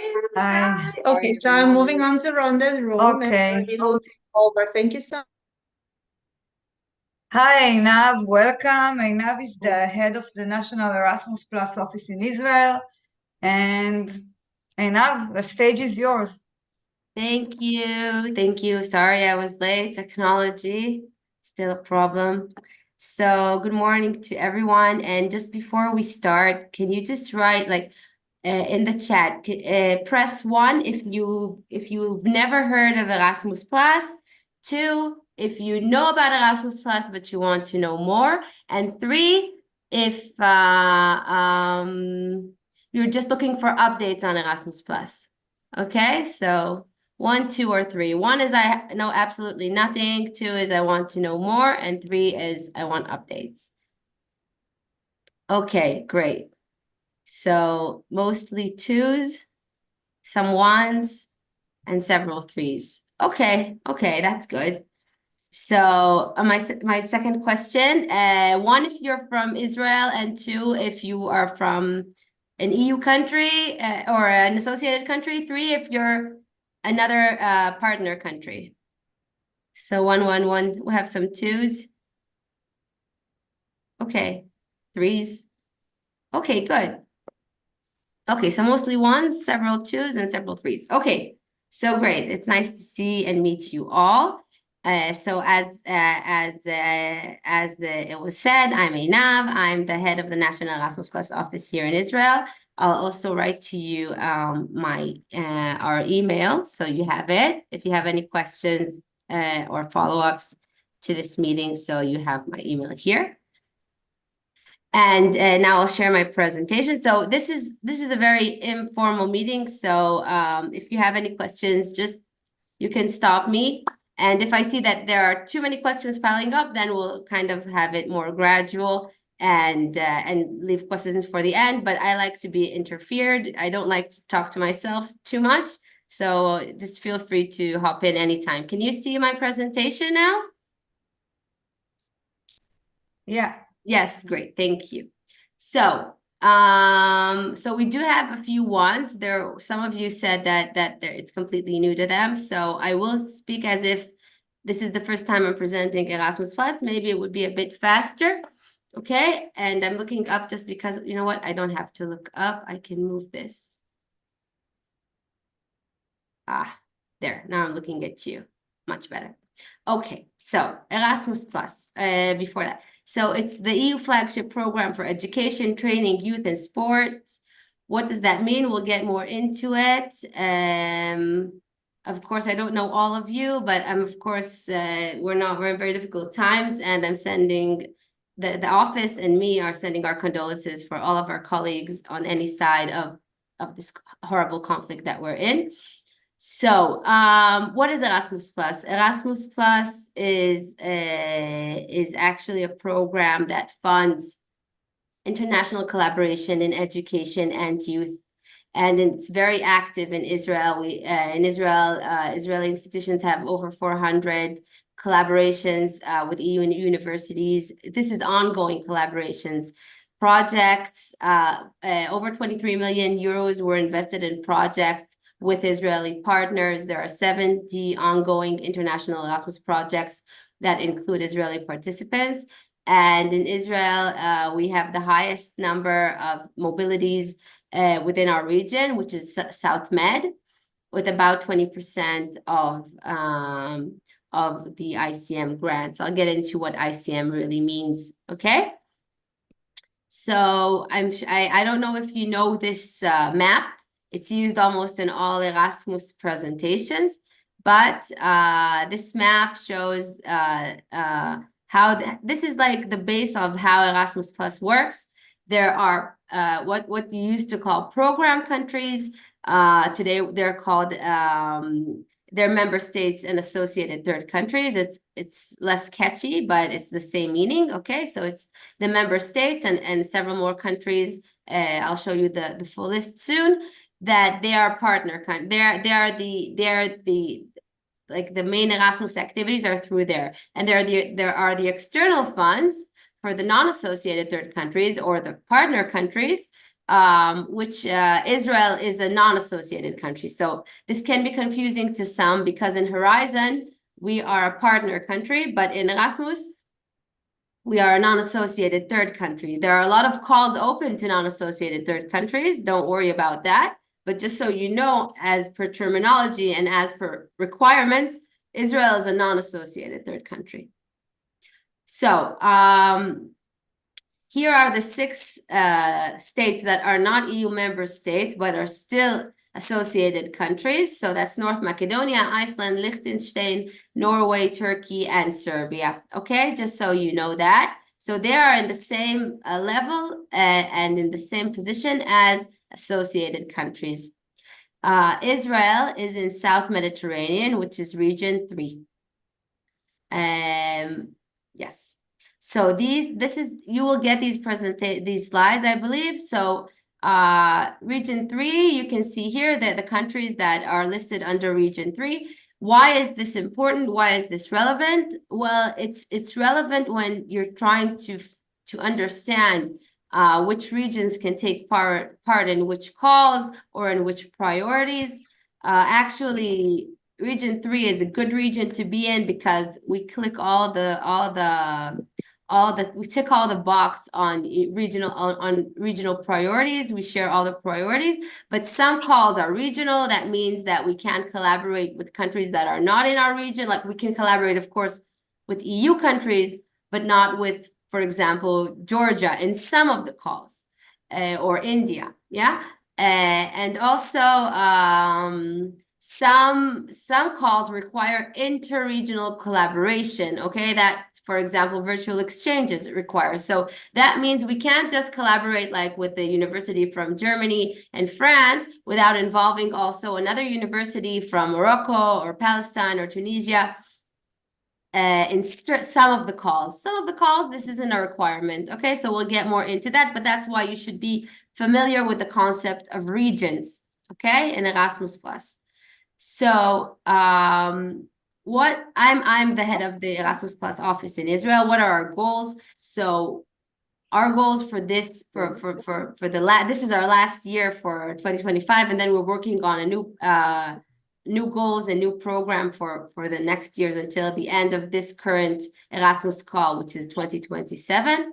So involving NGOs and stakeholders and applications of projects, we're working closer with vet and youth communities because, as I said, and maybe it wasn't mentioned here, but over 90% of the higher education institutions in Israel are actually active in Erasmus. Also, I will send you in the chat at the end of my talk a couple of things. One is the list of the eligible higher education institutions in Israel. There you can find all of the contact points of all the higher education institutions in Israel that are eligible for Erasmus.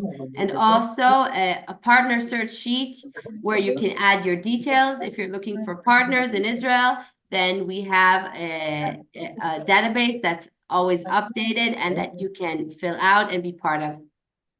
So main topics that we promote in our office is the Green Deal, the European Green Deal, and academia industry topics, and of course, inclusion as a key factor in all these activities. We're actually working on a very interesting inclusion report on how Erasmus has impacted inclusion in higher education and international activities in Israel.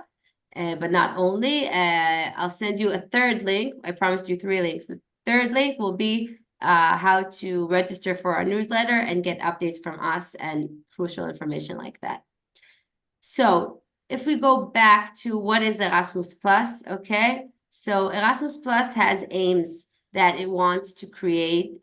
These are very general headings, but at the end of the day, they're very important to have at least one of these elements within the projects that you take part in and the projects that you submit through the Erasmus Plus calls. So of course, environment, you don't have to include all of them, as I said, but there has to be some linkage to at least one of them, okay? So we're talking environment, we're talking issues of inclusion and diversity, we're talking about the digital transformation, innovation, technology and learning, okay? Entrepreneurship, it's the same idea of innovation and higher education.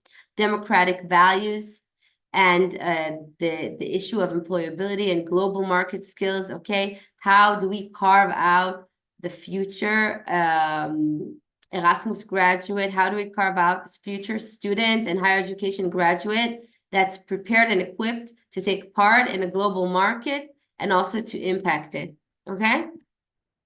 So this is, I think, the most important slides for those of you who have no idea what Erasmus is.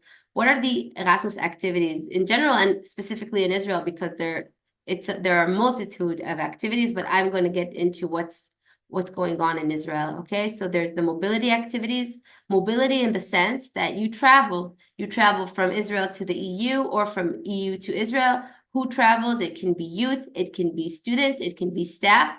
And when I say staff, I mean academic staff, but also administrative staff, okay? If you want to build your capacities in certain fields and certain services that you give to students, it could be in the operation of labs, okay? It can be a lot of things. You can travel for studying, you can travel for teaching, and you can also travel for training, okay?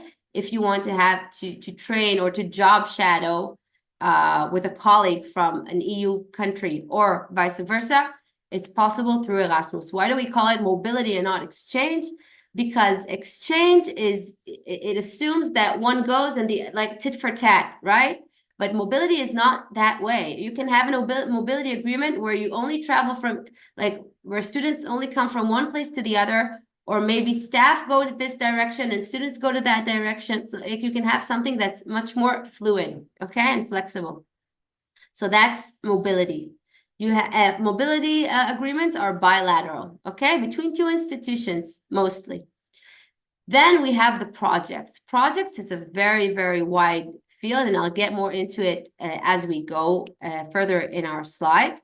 But what you need to know about Erasmus projects is that it's a consortium.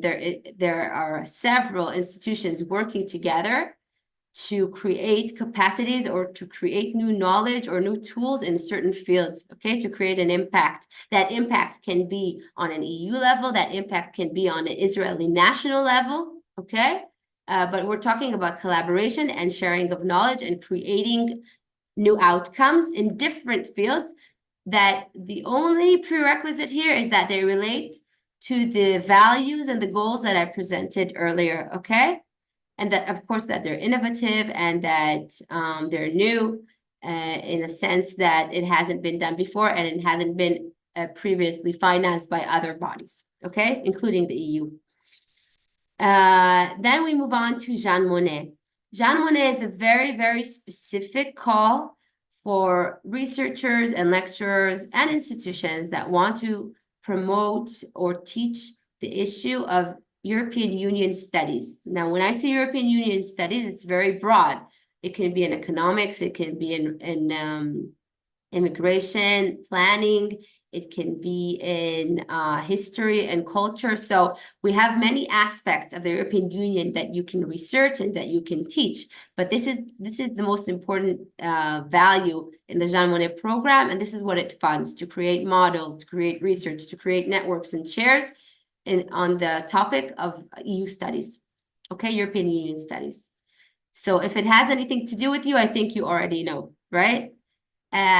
Next, we have the joint master's degrees, which I'm very proud to say that in the current, in the new Erasmus call, like since 2021, Israel has won this prestigious grant. Bar-Ilan University has won as a coordinator of a joint master's degrees on neurodata and neuroscience. It's a joint degree, as it sounds, joint or double degree with other universities in the EU, but not only, okay? And the main goal here is to work together to create a master's degree that's innovative, that's cutting edge, and that meets the global needs, right?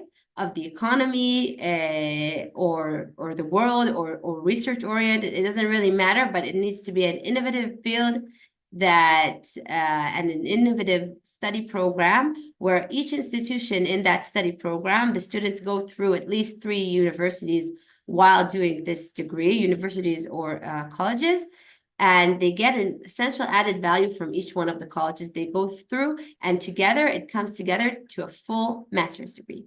Okay? So there's joint master's degrees. There are youth activities, which I won't be getting into because as I understood, this audience is hardcore higher education. And there's the Erasmus Plus Israeli HERES. Okay, what are HERES? Higher education reform experts. Okay, and this is actually a forum that gets together and impacts the Council for Higher Education and national policies in general in higher education, but also brings in EU knowledge and expertise to have workshops, to have conferences. We've just recently had a very successful conference on the sustainable and on sustainable campuses. I can send you the links with the recordings and the presentations. It was an amazing conference. And we're planning another conference in May about employability in higher education. So stay tuned, sign up for our newsletter. I'll send you the link at the end of this presentation. And this is another service that we give in the Erasmus Plus National Office. Okay, so open calls and their budget in our region. Okay, press 1 in chat if you're still with me.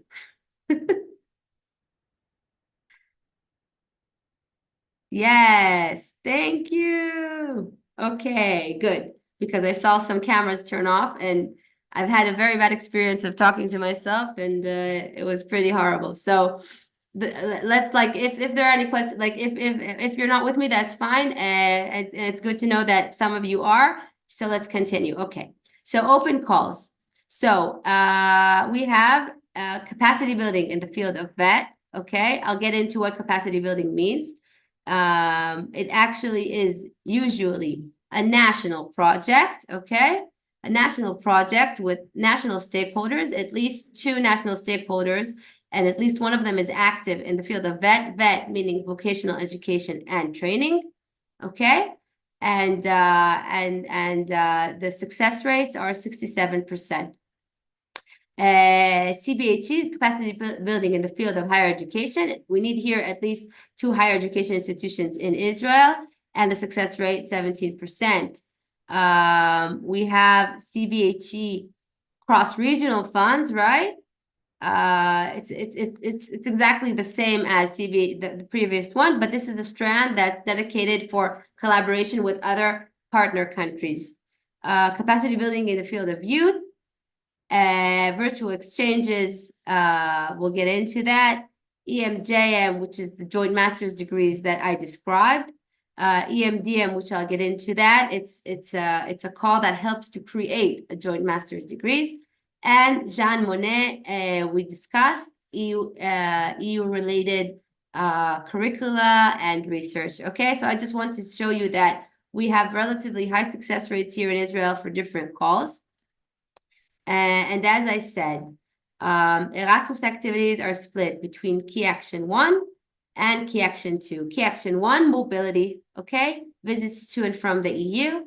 Key Action 2 are the projects, okay? Mostly managed centrally by EASA, which is the agency that manages capacity building projects, but not only.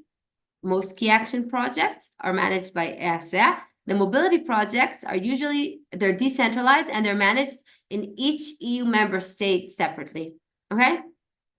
So now I will be getting more into the different calls open here in Israel.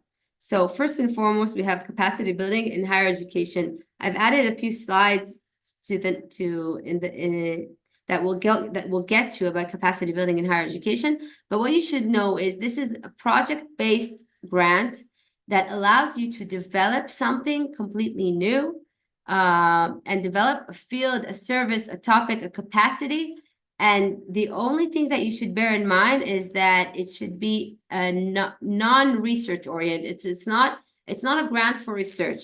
You can always define Erasmus by what it isn't. It isn't a research program, okay? So anything that's not research qualifies as a capacity building project. And then there's the question of each application that Erasmus gets is actually assessed by its relevance, by its impact, by its connection to the Erasmus goals that I previously showed you, okay? And that's how they're actually, by the strength of the collaboration and the relevance of the EU partners, that's how you are assessed, and that's how it is decided if you get the grant or you don't get the grant. There is international credit mobility, ICM, what I mentioned before, mobility, okay? This is a very simple program. It's submitted by the EU partner, okay? So all you need to do is find your partner, create the collaboration, give them the information that they need to create the application, and you're set, okay? It's on a bureaucratic level, not much of the bureaucracy is on your shoulders as an Israeli institution that goes for credit mobility with other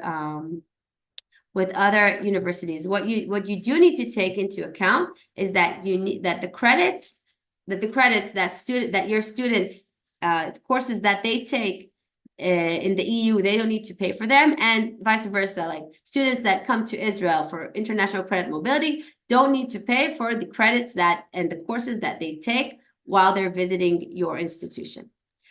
We have virtual exchanges.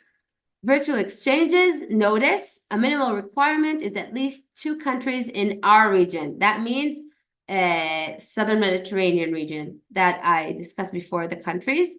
So virtual exchanges is a very wonderful program, wonderful call that creates dialogue and intercultural dialogue and brings a lot of opportunities like this conference to take place. But they require to find partners on a regional level, which is a challenge here. But as you can see, it's possible. Nothing is impossible. And these are the most exciting and projects with wonderful outcomes. We have the Erasmus Mundus joint master's degrees that I discussed earlier, right? You have a joint degree with several universities, and it's funded by the Erasmus Plus program. Also scholarships for excelling students, also funded by the Erasmus Plus program. So in the management of the joint degree, you're going to get very, very good students that excelling students that get a full ride to do your master's degree, okay?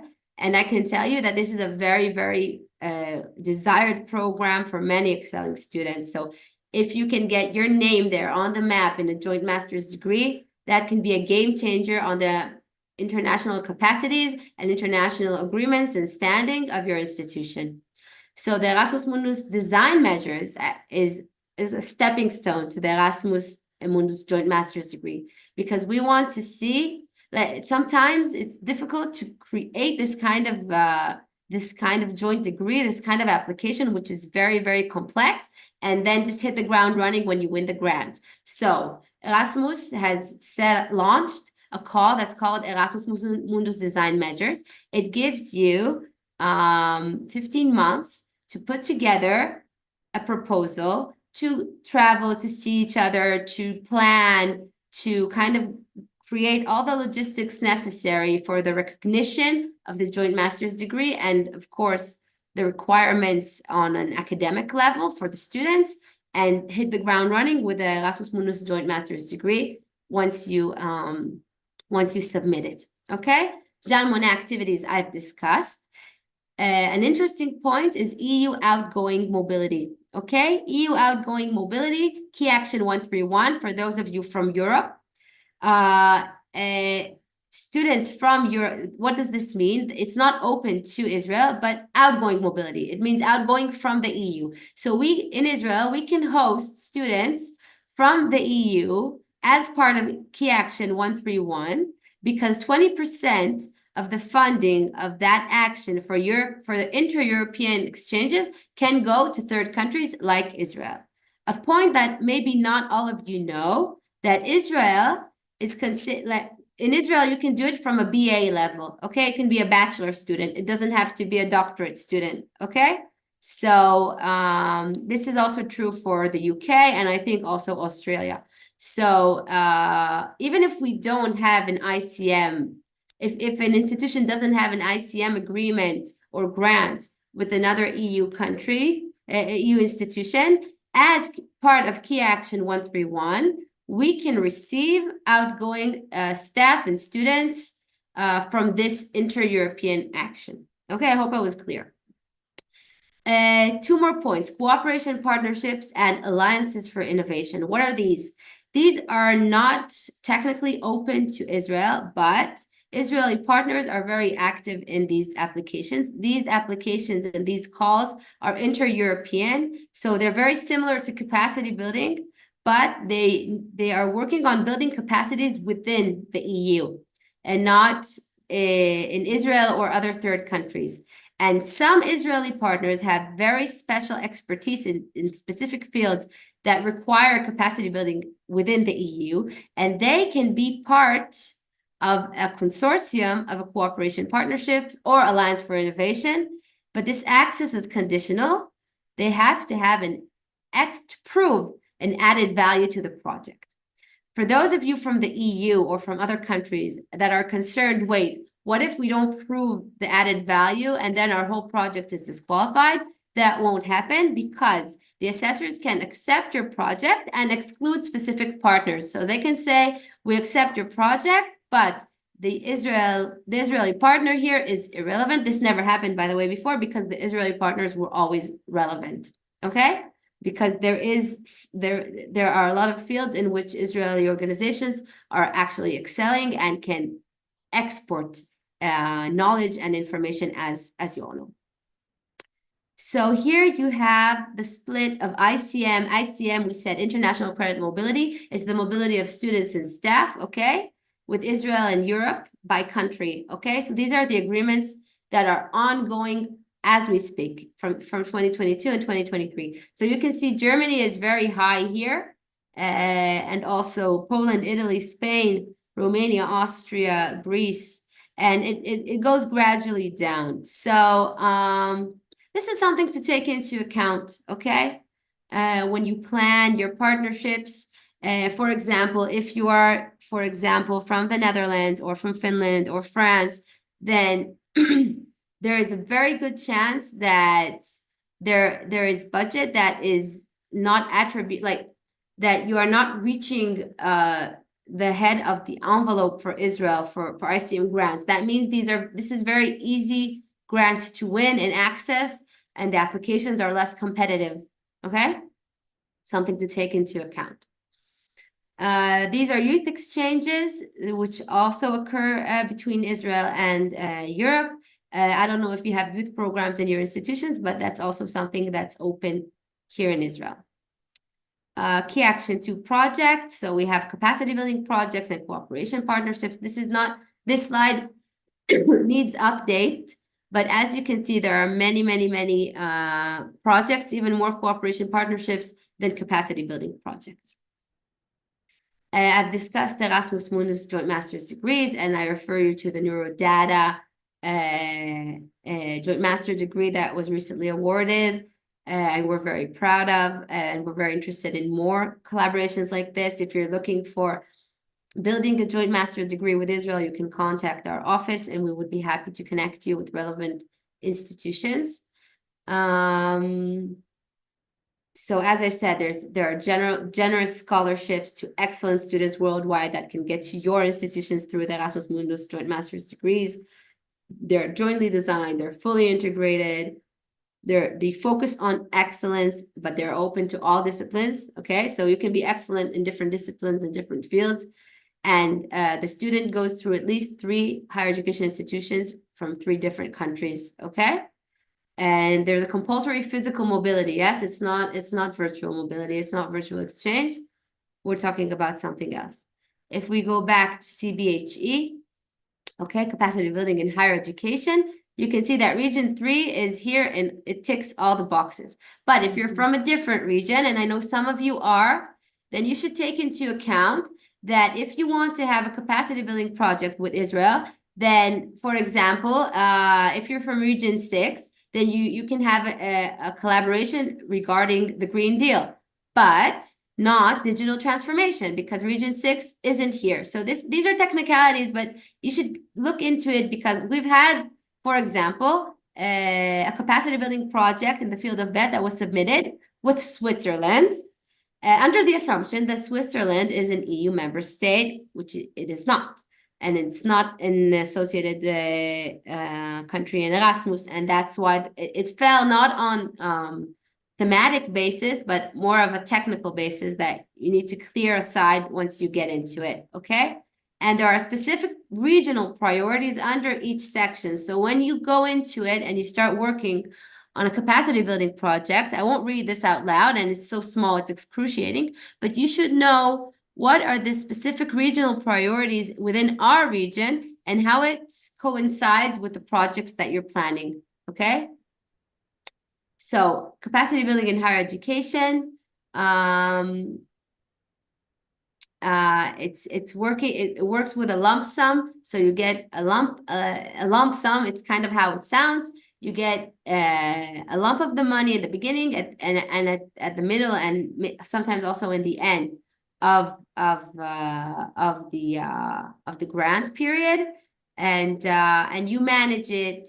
And you manage it with certain requirements. But for those of you who in the past took part in Erasmus and had excruciating tables of budgets and receipts and limitations, this is very, very different now, okay? Because you're actually, we're more focused on your deliverables, we're more focused on your outcomes and your outputs, and the management of the budget is more flexible within the different work packages and for each beneficiary. So these are the results, break down thematically, okay? So you can understand here in which fields the EU is more interested in investing funds and investing grants, okay? And that gives you some idea as to the breakdown of the different calls and the competitiveness of them, okay? Strand 1, 2, 3, I didn't get into it, but strand 1 is for complete newcomers to Erasmus, okay? And to internationalization. Strand 2 is what most of you, I think, is relevant for you, is collaboration with more experienced partners to building capacities and not just international capacities. Strand 3 is for collaborations with governmental institutions and are oriented to policy change. And the funds are accordingly. Strand 3 is the highest grant and strand 1 is the lowest grant. So I think I'll stop here, despite I have some more information on, for example, vocational education and training, okay? Which is, for those of you who know it as הכשרה מקצועית, טכנולוגית, מכללות. I'm sorry for the English speakers that I just said gibberish to you. But collaborations between higher education and vet institutions is a very, very good recipe for success.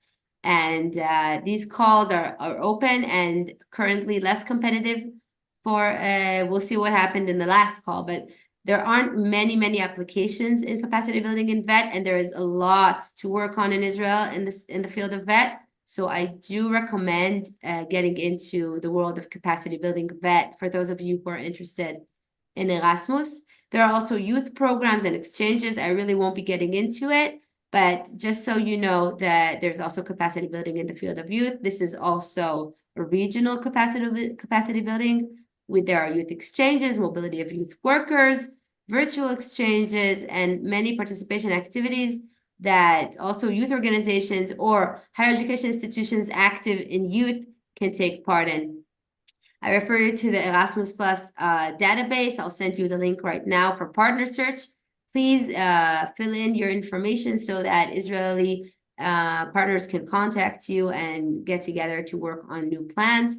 For those of you who are completely new to Erasmus Plus, it's important that you register as an organization and get verified, get validation, do the whole process while you're thinking about applying, so it doesn't happen last minute, because we've had an instance where there was an application, but all these requirements, these bureaucratic requirements, they didn't take care of it in time, and they had to sign their grant, and they didn't have a LEAR yet. A LEAR is a legal representative, a signature authority,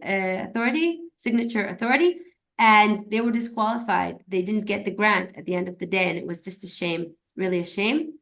And that's it. More information, info sessions that we've had in English and in Hebrew are are available on our website. And of course, there are the general mailboxes for each call that you can directly write to ECHA, the agency that operates Erasmus.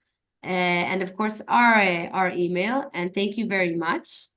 And now I'm going to stop the presentation, and there's still time, I think, for some more questions.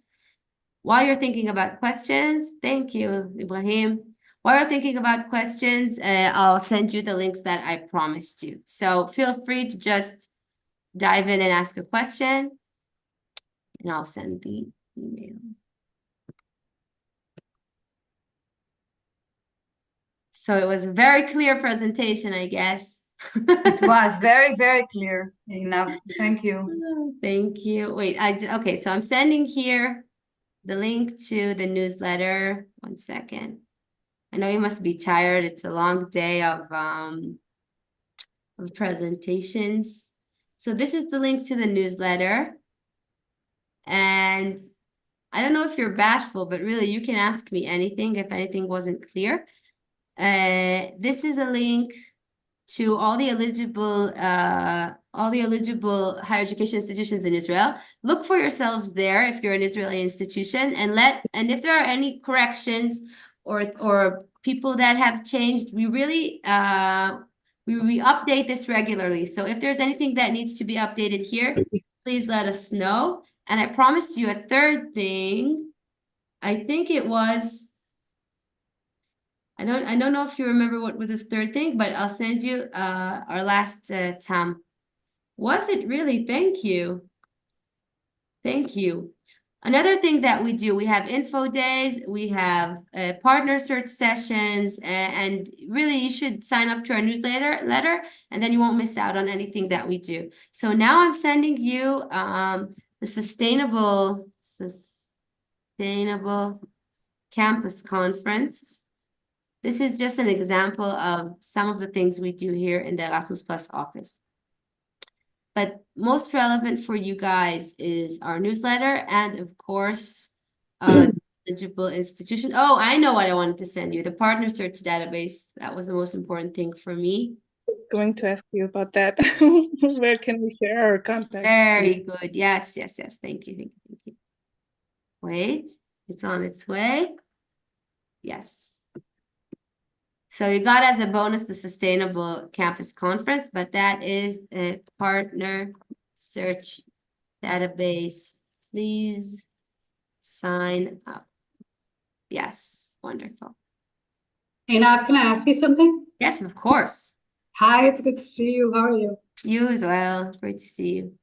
I don't know if I missed it because I stepped away for like 30 seconds. Can you say something about the submission deadlines, submission rounds, how long it takes, Okay. something about the timeline, how long it Yes. takes to put together a So consortium. that's a very that kind good of stuff. question. That's a very good question. Every year there are new calls, okay?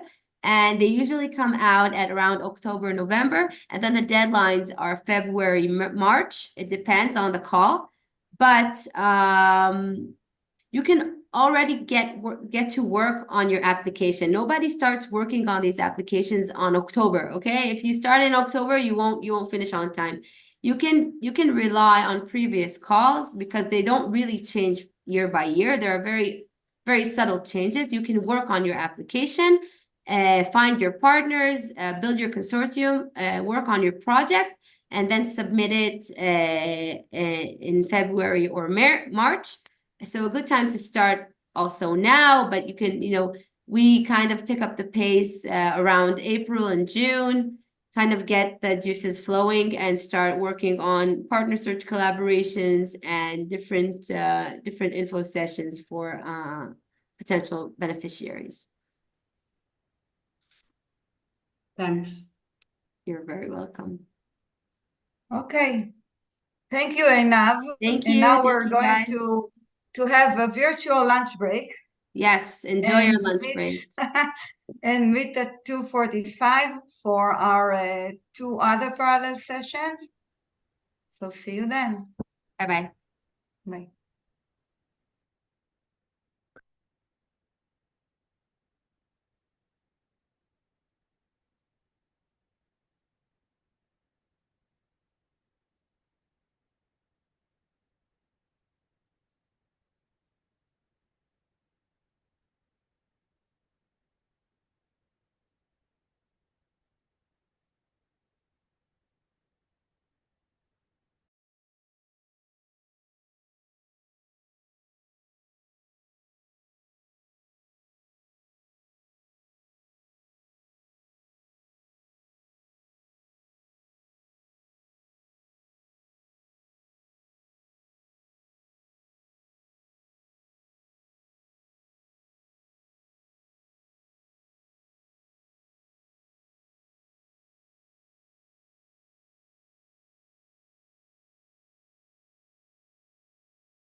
Hello, Gabriela. Hello, welcome. Hello. I made you co-host, guys, so we Yeah, can now be thank in you. charge of this Zoom.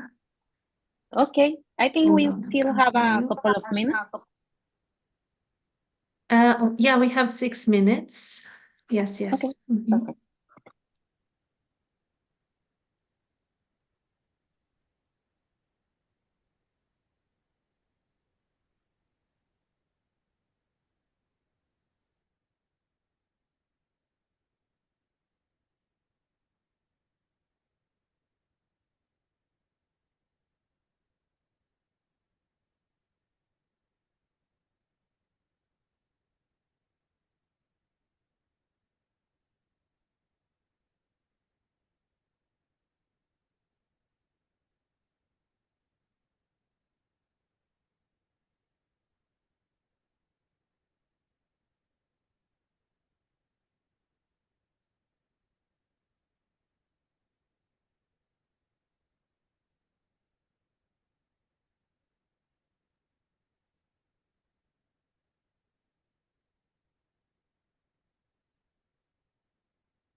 Okay, so we are now hopefully getting back from the break. I'll record myself, right? I will click on record once people are back. I will now, let's wait that we have someone from Sapir College. So if you are back and if you're ready for the session now about LinkedIn, please maybe open your camera, say hello to our new co-hosts. Hello, hello. I'm here just in another Zoom, so I will be back with you with my camera on. After this session, I'm going just to drop a Zoom link in the chat again, just in case anyone wanted to join my session, which is in parallel to this one. I know it's hard to compete with Gabi and Alonso talking about LinkedIn, such an interesting topic. So in the parallel session, Sarah Pitarella, who is the managing director of Uni Collaboration, and myself are going to be talking about the virtual exchanges. What is it and what is it not? And how do we envision this going forward? So the link for my virtual exchange session together with Sarah is in the chat in case anyone wanted to join us in another Zoom meeting. And here is the program again in the chat. And I will now allow Gabi and Alonso to begin. So I see Denise, you're back. I will make a few more people here co-hosts, just in case. I see Amit, you're there. Ravid, are you still a co-host? Let me make you a co-host as well, because we want to have enough backup. Okay, so Ravid is going to become a co-host in just a moment. Yes, okay. We have now, I think, everyone ready. I'm going to launch the recording. And yeah, if you can mute yourself if you're not presenting, that would be great. Thank you. And all the co-hosts, if you see any problems in terms of sound, please jump in and feel free to do the housekeeping. Now I'm moving to another Zoom session, and good luck, everyone. Enjoy this one. I'm going to start the recording right now, and then you can begin. 1 second. Okay, so this is now going to be recorded. Okay, thank you very much. And you can begin here. Thank you, Elena. So welcome, everyone. Good morning for us in Latin America. Thank you for being here, but I think the rest of you are in another time zone. So you are already advancing in Monday. So welcome, I'm Gabriela Mendez. I'm the Assistant Director at the COIL office at Florida International University. And here with me is also Alonso. Are you there? Can you introduce yourself? Hi, everyone. My name is Alonso. I'm the operations manager at FIU COIL. Thank you, Alonso. So welcome to our session, COIL and LinkedIn, Building Bridges for Global Learning. Before we continue, I would like to share with you that although the language used for this session will be English, we acknowledge and promote linguistic diversity. We recognize the effort implied when communicating in a foreign language, and we would like to encourage all participants to speak from your heart and feel free to include words and expressions for your mother tongue to enrich your ideas. Let us not forget that what we say is more important than how we say it. So we have our session starting with a brief introduction of what is COIL. So we need to understand what is COIL, and then we will like to link this again to LinkedIn. So because we have found that there is a great power in connecting with people. So let me start with this understanding COIL, and maybe some of you are already familiar with this. I see some of our colleagues here. I see Osvaldo from Brazil. I also see Jorge from Honduras. So they already have experience, but some of you might be the first time hearing about COIL. So what is COIL? It's Collaborative Online International Learning, and represented in an image. So we can say that we have a course A, any course. In Mexico, we have the professor and we have a group of students. And then we can have a course B, yes, we can say, for example, Sapir College. And we have this professor with this his group of students. So what happened in COIL is that professors will work together in a joint design of a set of activities facilitated by technology, so students can work in a joint project, bring their ideas and create something new, propose something new to give a solution for a challenge or a problem they are facing in the real world, or just propose something innovative. So what is COIL? In COIL, we have a module inside or implemented in a course that is already designed or is a new course, and we have 2 or more teachers or professors working together with 2 or more group of students from 2 or more institutions, from 2 or more cultures, and speaking 1 or more languages. For example, my first language is Spanish, but I can collaborate in English, or even try to have a mix of them and speaking Spanish, for example. And then,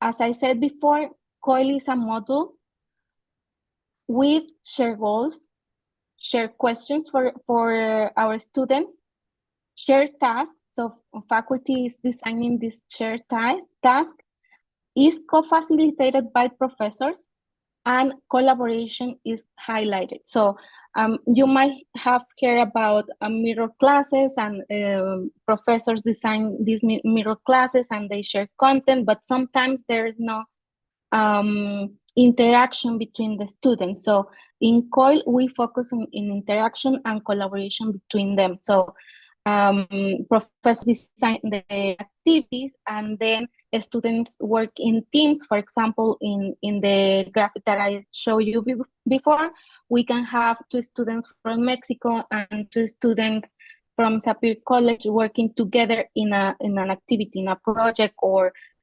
solving a case, or whatever the activity and the professor design. So in COIL, we have 3 main elements. We have an icebreaker, we have the collaborative task, and we end with a reflection. We have the icebreaker because we need students to start building trust between them, so they feel more comfortable when starting collaborating together. And then we have the reflection, not only in the disciplinary learning or the disciplinary student learning outcomes, but also the whole experience as an international experience. How was the interaction with their international peers? What they learn, or what the skills did they develop during the experience? So this is the idea of COIL, and these elements help us to go through this experience. And then, in summary, COIL helps us to bridge borders, and we can have both synchronous and asynchronous work. But for example, if we have a big time differences between different countries, for example, now I'm joining you from Mexico, and most of you are in Israel, so there is a big time difference. So maybe the majority of the activities for our students will be asynchronous, but we can schedule a first meeting where students can see each other, like a kickoff meeting of the experience, but then we can have asynchronous work. And as I mentioned before, we can implement a COIL model in existing courses, or we can create new courses. So you decide. You are the professors. You can decide this. And then COIL helps us to work in this intercultural competence that students might not have the first time that they enter their undergraduate studies, but we can work with this and also still work in the disciplinary learning outcomes. So we combine the disciplinary learning outcomes, but we have students working in these intercultural skills. And a COIL module usually lasts from 4 to 8 weeks, so students can have enough time to build this trust and collaborate together in this joint project, and also have this reflection. And also, COIL could be implemented, or this module could be implemented in any discipline at any level. For example, we have had collaborations between undergraduate students and graduate students. Or I will share some examples with you. Here, I won't share all the examples. I'll try to share the presentations so you can have it. But for example, talking about disciplinary, the same discipline in COIL, we can have, we had a course in biodiversity in the United States, working with 2 groups, one in Mexico and one in Brazil, also focused on biodiversity.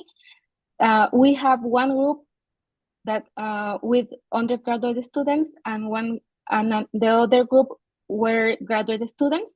And the COIL task or the joint project was to design a proposal for field research project. So they worked together to design this proposal for research project. So this is one of the examples with the same discipline, but we also have interdisciplinary projects. For example, we have one in the US about health and aging, and then another group in Lebanon about technology and society. And the COIL task or the COIL project was designing an application, an app to promote senior citizen wellness.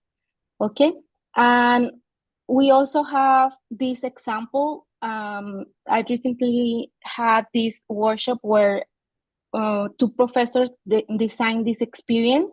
A professor in Chile was teaching pre-hospital and emergency care, and a professor in Colombia was teaching risk management. So they decide to work together and ask the students to send a proposal for a family emergency plan in accordance with national and international guidelines in relation to disaster risk management. So in case of natural disaster, students propose this family emergency plan considering the experience the pre-hospital and emergency care students have, and also the reducing risk. So this is one of the experience that I think shows the how different disciplines can come together and how students can help each other to create something new. So the idea is this. So we have the elephant, and you know this story, right? Like everyone is describing something different about this elephant or this challenge, but when they start sharing what they are experiencing or what they are they have at hand, then they figure out that that's an elephant. So that's the problem, and then they are collaborating together to find a solution. And quickly, I would like to share some benefits for the students. So I would like to highlight that COIL help students to build social capital. I will talk about social capital in a minute. And also it enables effective online teamwork. Sometimes our students are not used to work effectively in teamwork, and even in online, it gets complicated for them. And also they work in digital literacies. Again, COIL help them to increase intercultural awareness and communication competencies. So one of the benefits is that it enhances linguistic and translanguage skills, and I think COIL experiences have helped our students to feel more comfortable with communicating in a second language. So this is important because they always feel like a little bit overwhelmed when they need to communicate in a second language. But after an experience like this, they find out that they don't need to speak that language so fluently or have a perfect, for example, have a perfect English, but they can still have a great experience. So COIL also help students to develop global awareness, perspective, and engagement. And let me go back. Also, COIL help students to have interest in travel or study abroad. Some of our students have never talked about traveling or outside their own country or look for study abroad programs. And after a COIL experience, they feel more interested in this. And also, COIL exposes new educational and career paths, so they have a better idea of what they want to do when they graduate. And faculty benefits. So for our professors, COIL sparks their new passion for teaching. They find COIL as a new tool for teaching, as a new motivation for teaching. They start seeing the results and the engagement of the students. So this is good also for professors. And COIL also help professors to enhance their curriculum design and instructional competences. It develops knowledge of comparative and international education. Sometimes as professors, we don't think too much about it, about comparative and international education. We only focus on our discipline, but it helps us to start thinking about this and look for other international practices, for example. And also COIL stimulates research and publication partnerships. So you will see that when you start COILing, you can stop and you can start looking for other things to do besides teaching. So it also helps with this. And COIL have led to different grants, fellowship, and teaching awards. Also teaching awards in not only internationalization, but also in teaching innovation or something related with implementation of technology. So this is also a benefit for professors. And I would like to share some key elements of successful COIL collaboration. And starting with that, COIL should be student-centered. We, as professors, we should think first in the student experience. What do we want for them to learn and to accomplish through this collaboration?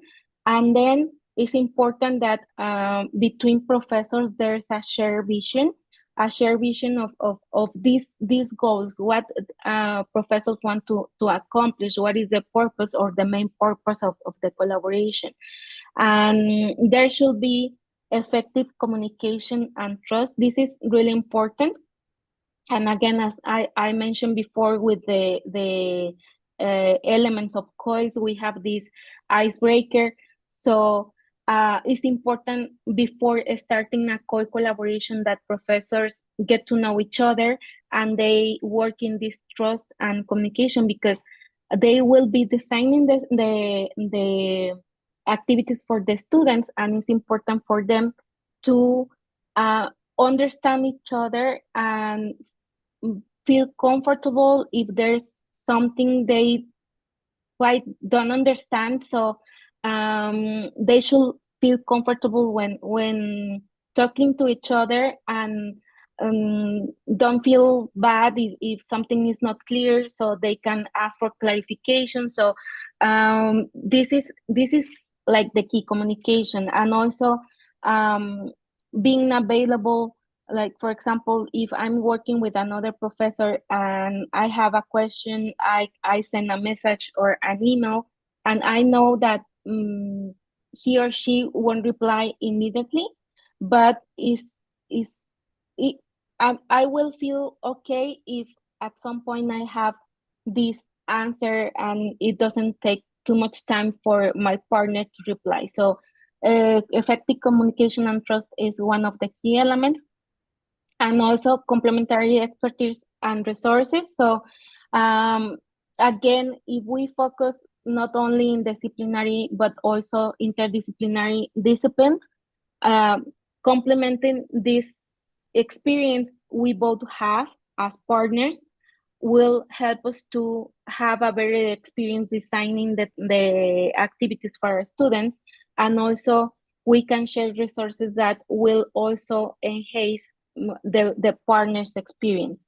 And finally, we can think about more elements of successful collaborations, but I will only share these 5. And one of the main key elements is flexibility and adaptability, and be open to adapt anything in the plan if something happens. If there is an incident and our partner needs to move some dates or needs to move or redesign some activity because something in the institution happened. So flexibility and adaptability is also the key. So that was a quick intro to COIL. I know that it was too fast, but I hope you have a better idea of how COIL works. And you will find a lot of resources also in internet, and I will try to share some useful link just in a minute, so you can have more information about COIL. But then we would like to talk about COIL and the power of LinkedIn. So as you can see, one of the keys for successful collaboration is the relationship or the relation between professors, and this is not something like so easy. We need to find a partner who we can feel comfortable with working, and we need to start looking for these international partners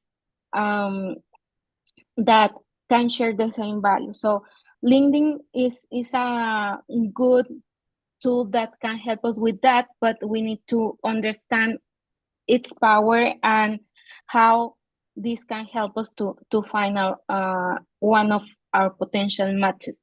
So I would like to start talking about social capital, but we will also talk about LinkedIn as a matchmaking tool, and also how to build an effective LinkedIn profile and how to share effective content in LinkedIn. So I'll start with social capital. Okay, so and here we have a couple of descriptions of what is social capital. So it's a set of shared values and resources that allows individuals to work together in a group to effectively achieve a common purpose. So you might find some similarities with the description of the purpose of COIL. So with COIL, we start building, as I mentioned before, this social capital. So we start sharing these values and resources so we can work together with some other students and some other faculty. So we are trying to find or to reach this common purpose. Social capital is the value derived from a positive connections between people. So we would like to connect with these people, with these individuals that will bring positive things for us. And connecting and having this social capital will help us to have people bringing our ideas to reality. So we might have some ideas, but when we start connecting and we start working in the social capital, then those people start helping us to make these ideas real. So this is why I wanted to share about social capital, mainly because we can see that the similarity or the connection it has with COIL or the COIL purpose. But in order to build this social capital, we need to identify these different elements. So it's not only working in the network and connecting with people and just making our connections bigger, but also we need to identify the people who we feel like we belong, and we can start working in that trust that I mentioned before. As I mentioned also, we need to start identifying those common values or those values that we share and respect. And also talking about social capital, I share that we can have people helping us to have our ideas become real, but also we can help other people doing the same. So for example, the connection that Dr. Elena and I have, also we start working in this reciprocity. So we have help each other to make these ideas or these projects real. And also in social capital, we must focus on participation. We need to be engaged, and also here we have the engagement. We need to participate. We need to be active in these networks. So sometimes when we have these social media tools and these social networks, we just start clicking and connecting with others, but we are not building this social capital as we would like to do. So we need to be active, we need to participate, to engage, to collaborate, and start working in this trust. So I hope this helps to understand a little bit better social capital.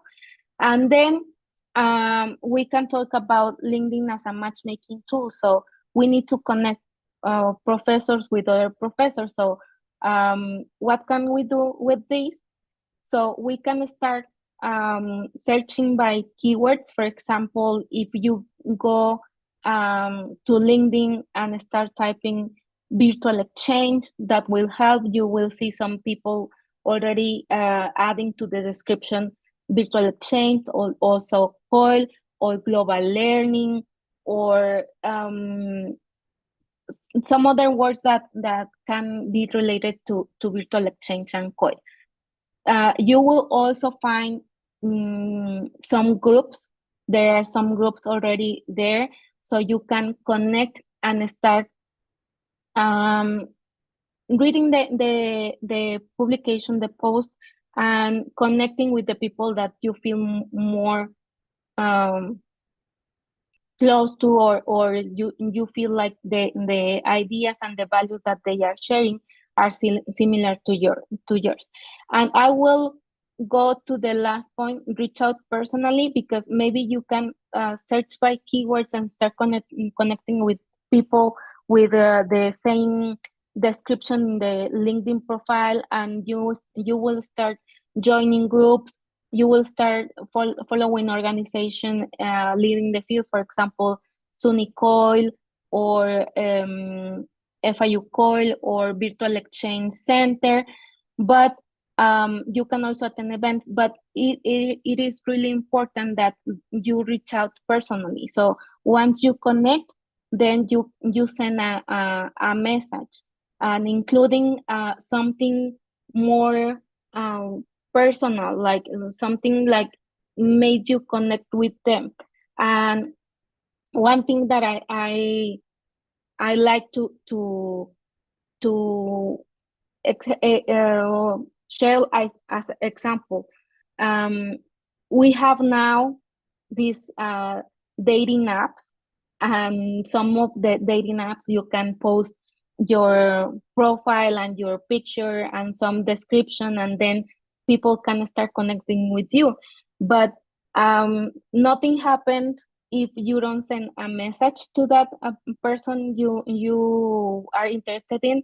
And it is different when you send a message just saying hello. When you send a message saying like, okay, I see that you are interested in reading, and you like dogs, and you also like this type of music. So you are showing that you have read their profile, and then there's something that you can connect with. So don't forget to reach out personally. And I will share my screen in my LinkedIn profile. Just give me a second. So I'm gonna share the screen again. Okay. Please feel free to send comments and questions in the chat, or you can also raise your hand if you have any questions.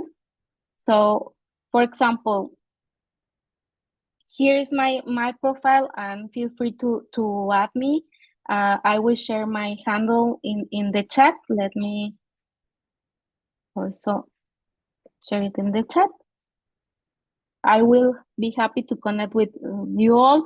But I wanted to share my screen so you can see that if you start typing virtual exchange, you can see virtual. And here I have Virtual Exchange Training Center, so you can follow the Virtual Exchange Training Center. And also you have the International Virtual Exchange Conference. So it will be, if you are interested in this, also the call for proposal for this year's conference is open. You are all invited to attend. And also, for example, if you click or type COIL, you can find SUNY COIL Center, but also there's the COIL UARTIC. So there's another potential connection there. And also, let me see if I can go to my profile. So here we have Virtual Exchange COIL in higher education, but we also have COIL in and with Berlin. We have Uni Collaboration. We have SUNY COIL Global Network Community. So you can go to any of these groups. You can start looking and find the groups that you are interested in, and then connecting with the people that you see are more active on those groups. But again, send a direct message, a message that you can let them know that you read the profile and you would like to connect. So this is one of the examples on how you can connect with others and have LinkedIn as a matchmaking tool on connecting and finding your potential match for your COIL. So let me go back to the presentation. And so we see my LinkedIn profile, and I would like to share how to build an effective LinkedIn profile. So first, you can work on your professional headline. So you saw my name, and there's then a description I will show you in a bit. But here in your professional headline, you can showcase your involvement in COIL, and you can add there, for example, I have I think COIL specialist or something like that, but well, You can add COIL, virtual exchange, advocate for global education, facilitator of COIL collaboration. So you can add that so people can find you easily. And also there's a section, it's called About, and there you can add a summary of your experience. So you have also the section about your learning experience and your working experience, but there's an About section where you can add this summary and provide a brief overview of your experience in collaboration, specifically if you are looking for this, and also for global learning. But again, you can also add another topic if you wish, if you are experiencing something else and you want to find people with related interests, you can use this section. And again, in experience, you can highlight any international teaching experience or virtual exchange programs that you have participated in. But it's not like necessary that you have a long description. You can also add something that is really relevant and that will help you with when people is looking for connection. And then in skills, you can include relevant skills related to COIL. For example, intercultural communication, virtual communication, teamwork, and also global or international curriculum development, if you have. But you can also highlight some other skills. Okay, I see one question, but I would like to finish this part and then I can reply to the question. So let me go back to my profile. Let me go back to here. Okay. So I'm going to my profile, and you can see my headline is Assistant Director at FIU COIL Consultant and Advocate for Virtual Exchange and Global Education. So with this, I'm making sure that if someone is looking for virtual exchange or global education or COIL, if they type those keywords, I will appear in the list of people to connect. And then, I'm sorry, it's in Spanish. I'll try to translate some of the sections. So here is the About section. Yes, and here I have wrote a summary, like I'm Gaby Mendez, an educator with Master in Information Technology Management, with over a decade of experience, and then I focus on facilitating COIL virtual exchange, supporting faculty, and designing professional development programs. So here is a summary or a description that people can read, and I think they will feel more comfortable connecting with me. And then I also would like to share that recently a colleague shared with me this tool, and I'm gonna share it in the chat with you. It's a tool, an artificial intelligence tool that could help you to improve your profile. So for example, I'm placing my handle here, yeah, and then when I click, it starts analyzing my profile, and then it will give me some recommendations. So maybe I can, okay, maybe I can improve my headline. Yes, it's suggesting including online education specialists. Then it gives me also recommendation of engaging summary. So here's an example, and then you can work on improving it if you don't feel comfortable with that. And we can use these tools, but what is important is that we feel comfortable what we are sharing, and what we are sharing shows who we are, and not only sharing our academic profile, but also trying to expose a little bit of our personality and our something that help us to connect deeper with others. So sometimes the best connections are not the ones that start with the same professional background, but the most successful connections are the ones that are more personal and are that we feel more connected with. I don't know if I'm explaining this. It's too early for me here, and I'm trying to get my brain functioning in a good way here. So I hope this works for you.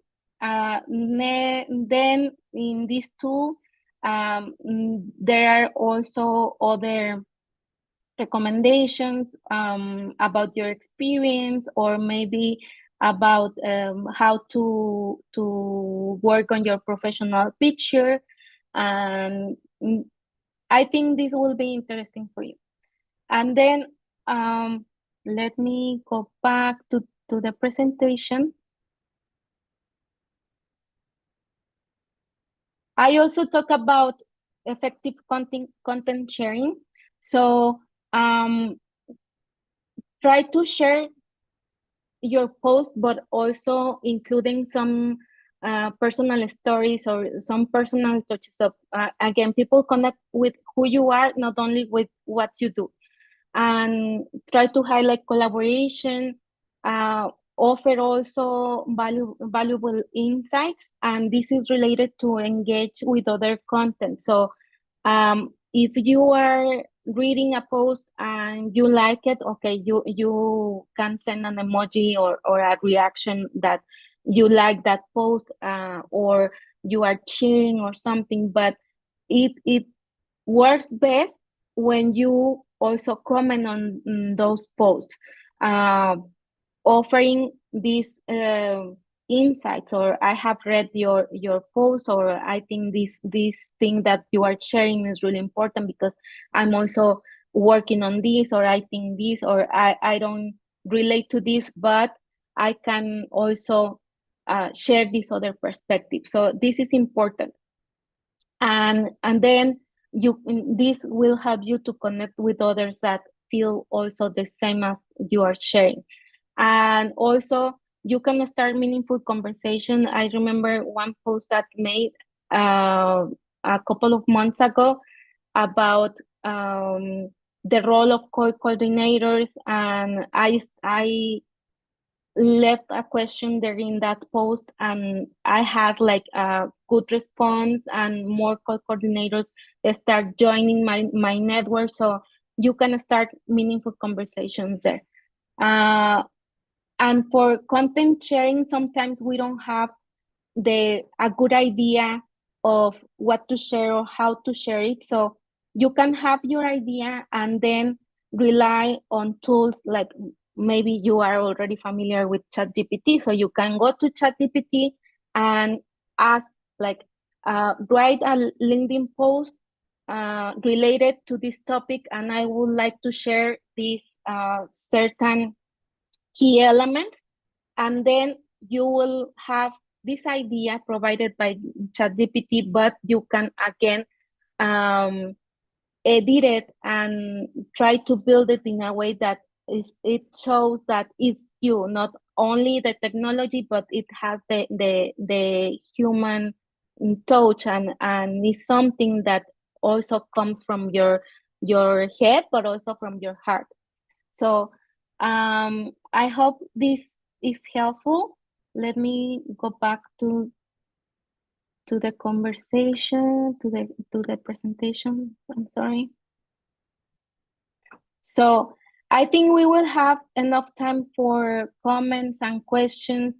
And I have shared the introduction to COIL and how can we use LinkedIn to connect and start looking for our international peers, and how we can use LinkedIn for personal or professional purposes, but also here is Alonso. Alonso is our operations manager at the office, and he has been using LinkedIn to help our program grow. So, Alonso, are you there? Yeah, I see you. Yeah. So thank you for that perfect segue. So if you can go to the next slide. So back in June of last year, 2023, LinkedIn's algorithm kind of changed to prioritize two things. One is content that shares knowledge and insights. And the second is that you're much more likely to see content from your immediate network.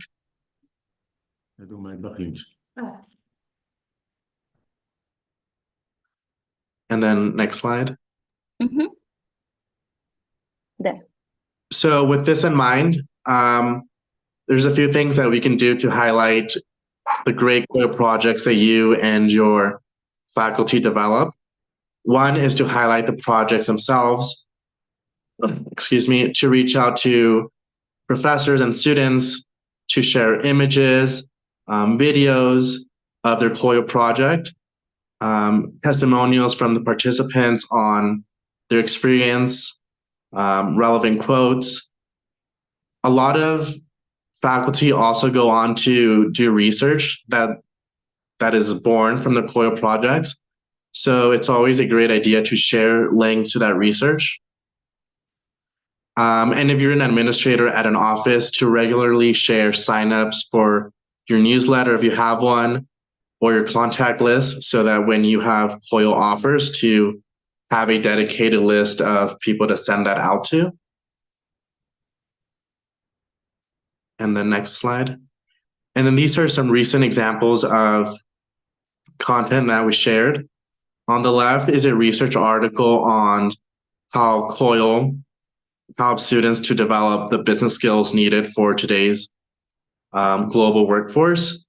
Something that we found has been really helpful is to condense research articles into something that is more digestible, and to really focus in on, for example, like the actionable insights that research article delivers. Just because it's LinkedIn and people have a very short attention span, so just to help with that. And on the right is a post where we highlight a COIL project from a faculty at FIU and one in South Africa. Again, we condensed, this project that lasted an entire term into a few slides to focus on a little bit about the faculty and the students involved, as well as the project itself, to really give the people in LinkedIn an idea of what was going on. And next slide. So with COIL, obviously it's collaborative, so it's always a good idea to collaborate with others within your university. We have collaborated with, for example, the Study Abroad Office and the ISSS, or International Student Scholar Services, to create content that we can post on each other's platform. For example, blended COIL programs are becoming a common thing, where for a few weeks, students meet online in their COIL course, and then they go in person to meet their counterparts in the country. So creating content around that. Human resources within universities are often tight. So something that we do at FIU is we collaborate with BOLD. BOLD is FIU's in-house student marketing group. And it's a bunch of FIU students who are studying advertising and PR, and they help us with our content.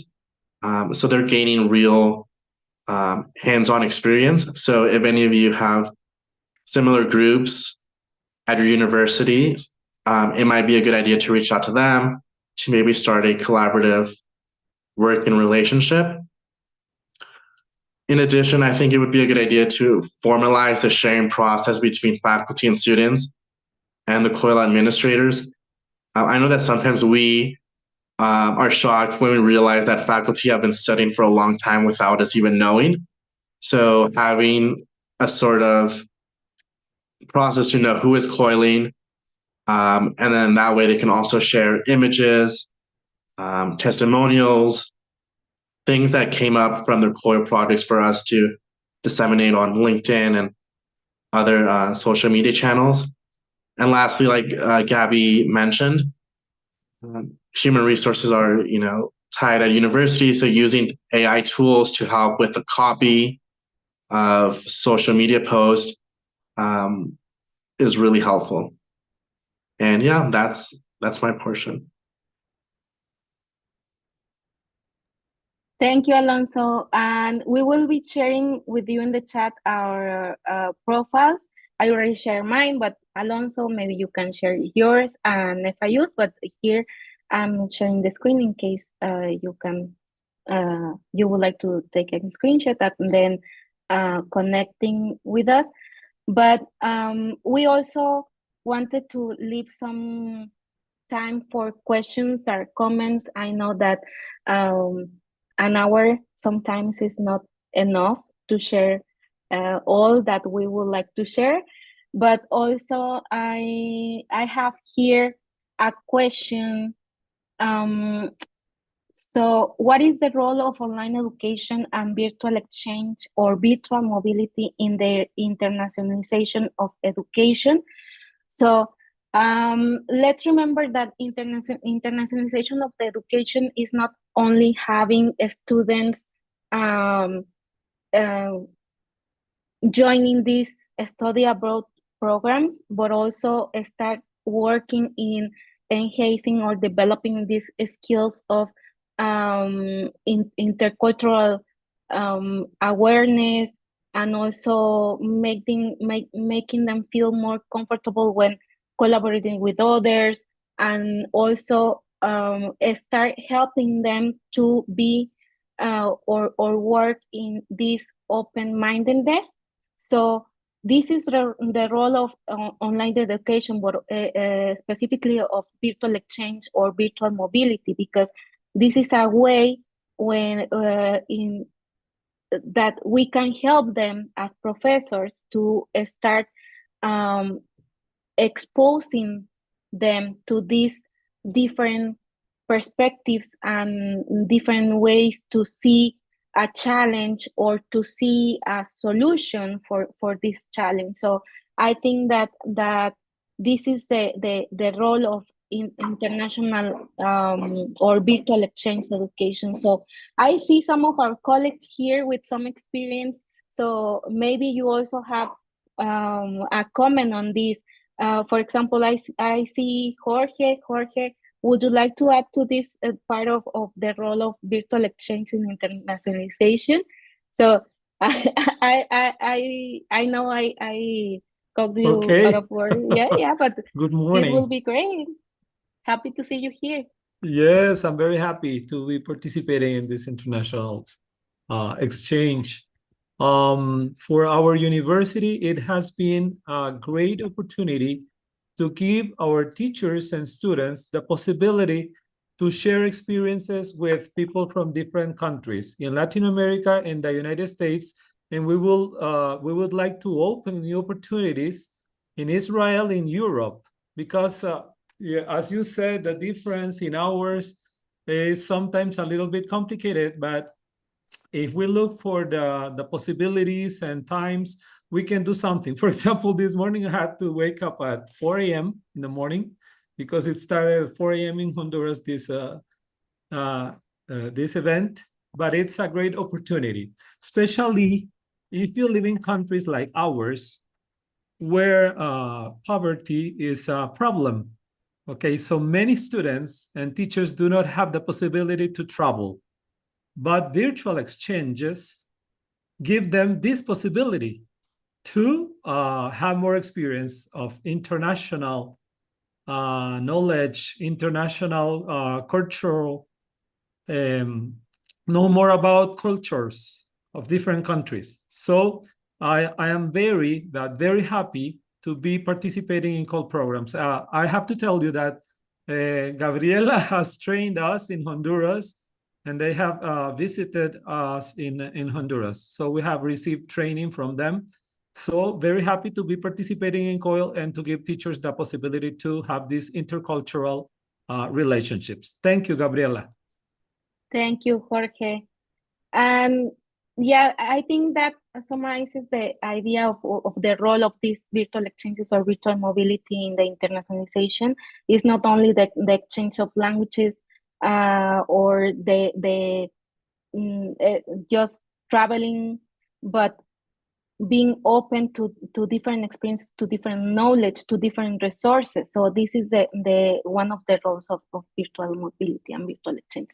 So I don't know if anyone else would like to share. I think we still have 5 minutes, and this is a good opportunity to start connecting. I see some of you already started sharing your LinkedIn profile. I have received some requests. I will check those later, and I will send you a personal message. But I would like to hear from you, or what do you think about COIL, if you already have some experience, or if you will be interested in starting with this. Any questions, any comments you have? Go ahead, the floor is yours. I see Celine. Hi, Celine. Hi. Go ahead. Happy Yeah. to see you. Thank you. I'm very happy to be there. Yes, I started COIL just before pandemic, and I moved to another university and tried to involve them as well. It's a very good way to involve people and to be inclusive. Yeah. I just started a COIL project with Coventry University in UK, and surprisingly, it's only Chinese students. Which makes things surprising for my French student, because I come from France, but it's also a good way to see how it's not so easy to connect with people from other culture, and it was very challenging for them because they thought it was UK students whose culture wouldn't be so far. But it's really a good way to be connected between students, and for me to be connected with another professor in finance like me. So yeah, I'm really fond of that. And I'm looking always for partners in law, economics, business, and political science for my university. Thank you, Celine. You can share your contact in the chat. Yeah. And what about your experience finding an international partner? Have you thought about using LinkedIn, or how was your process? Could be very different. Some newsletters, especially like those from Coventry, some website, LinkedIn for advertising, such as the conference of today. It's a good way to meet people and to make new connection. It's you know, I try to have different kind of information. And thank you for sharing. Yeah. Thank you.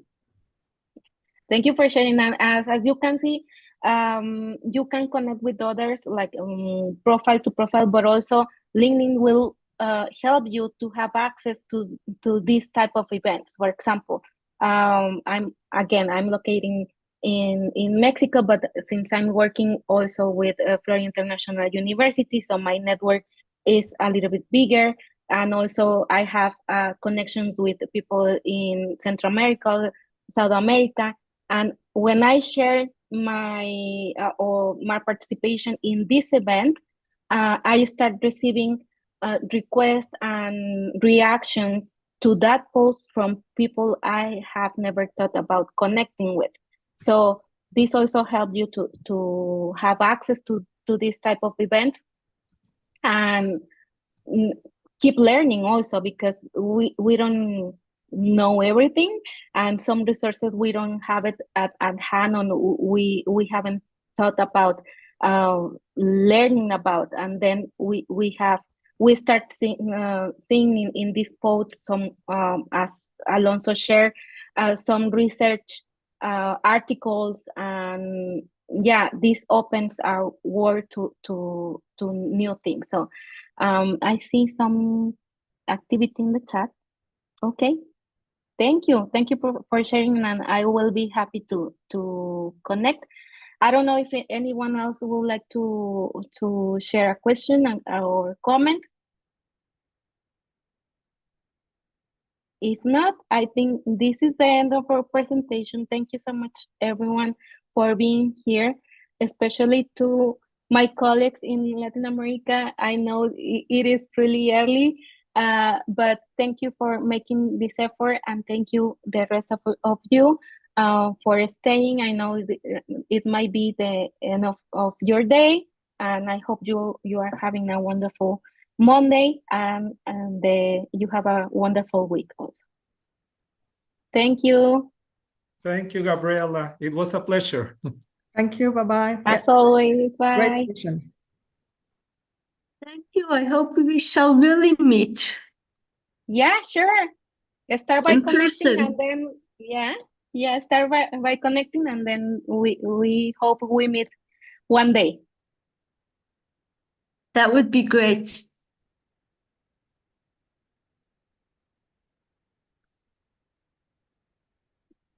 Okay. Perfect. I think there's another event after this, like something like a fair. I will stay for that, but I need to check if we are using the same link or not. I'm not sure. Let me check.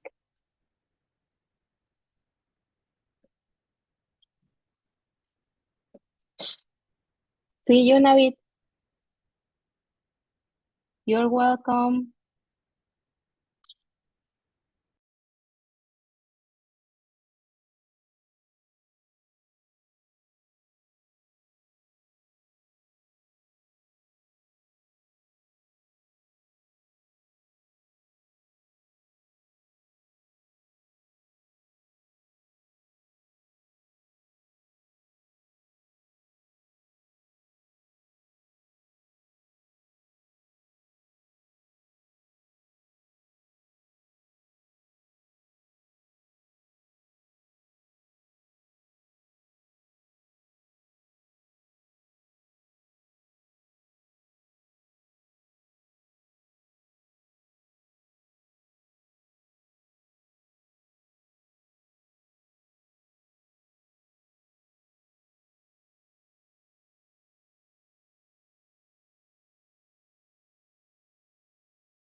Gabriela, did you stop the recording here?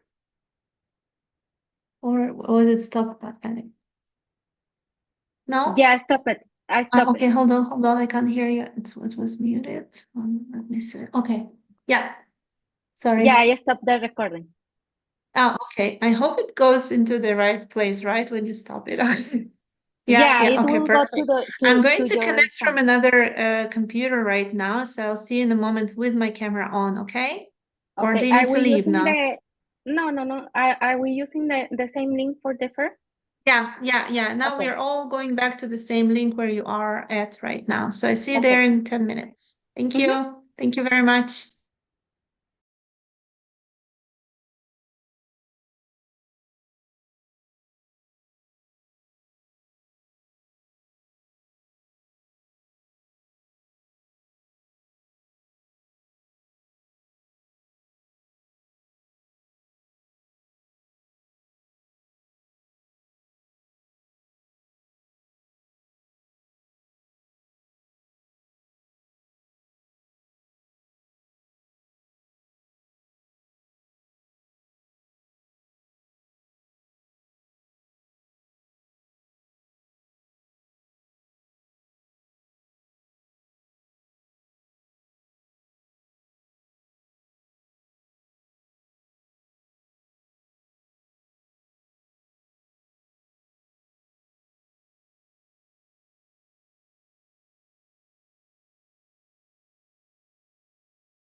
For us in Israel, we have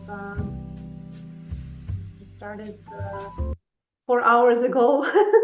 So it's been 4 intensive hours of a lot of information and interesting sessions. And some people probably got tired, and those little coffee breaks and lunch breaks are just not enough, perhaps to refresh. And we hope that more people will join. We started with almost 140 participants in the morning, and we had in the parallel sessions, even we had more than 80 participants in some of the rooms, and sometimes 50 and sometimes 20, which are great, amazing numbers, especially that thinking that many of you guys here are international audience, and we hope that the Israeli lecturers and colleagues from different institutions that we invited are going to reconnect now, so we can have this fruitful discussion. We are about to begin our last hour for today. So I'm gonna stop sharing my screen. I think we will begin, right? Let's see that everyone's back. I am recording this, and we started with a lot of cameras on the people's faces. People were excited and fresh. Now it's getting harder and harder to be in front of the camera, which is totally understandable. But let's make it fun. Let's connect. Let's talk to each other. Let's make some conclusions, ask difficult questions, or just get to know each other a little bit. And hopefully this can lead to some interesting, meaningful future initiatives. This is our vision and hope and motivation for this day. Hello, hello, all my wonderful colleagues. I will soon introduce Dr. Amit Maranskar, who will facilitate this final hour. So I see that people are now coming back from their break. So let's give it another minute, I guess. We have already 43. Wonderful. Okay. We see 43 people on Zoom divided by, pairs of, you just need 2 people who match. It could be 22 in international projects. Hopefully for a lot of impact here. And we do have a lot of representatives from many different countries. From your names, I can remember that. Please use the chat. This is our opportunity also just to see who's stayed, who's remained, who's survived the 5-hour-long online study day, which is not an easy task, but we hope. It would be very helpful if people would write in front of their names their country, so we know who's here and for the collaboration or in the chat or whatever. Do it in the chat. Do it in the chat. We have at least, I think we have at least 1/3 or maybe half of the audience from Israel, but we have people from the States and we have Germany and France here, I see. So just write to us in the chat where you're from, and we are going to begin. Also from Israeli institutions, this is also the time. Dan, I'm going to send you an email and I want you to look at it, okay? Yeah. Stan? That was a personal message. I apologize. Okay. Portugal, we still have Portugal here with us. Okay. I do want to collaborate with Portugal. Never been to Portugal. I am all about virtual exchanges, but I need physical mobilities as well. So Portugal, reach out to Virtual Exchange Center. But I'm only an ESL teacher for the Portuguese Minister of Education. So I was in a conference in Leon. I don't know if anyone here was there. And there are a lot of universities here who are part of unique collaboration. So maybe you will find great universities, especially the one in Aveiro. That one I know has a lot of international projects. So please do come over. It's a very nice country.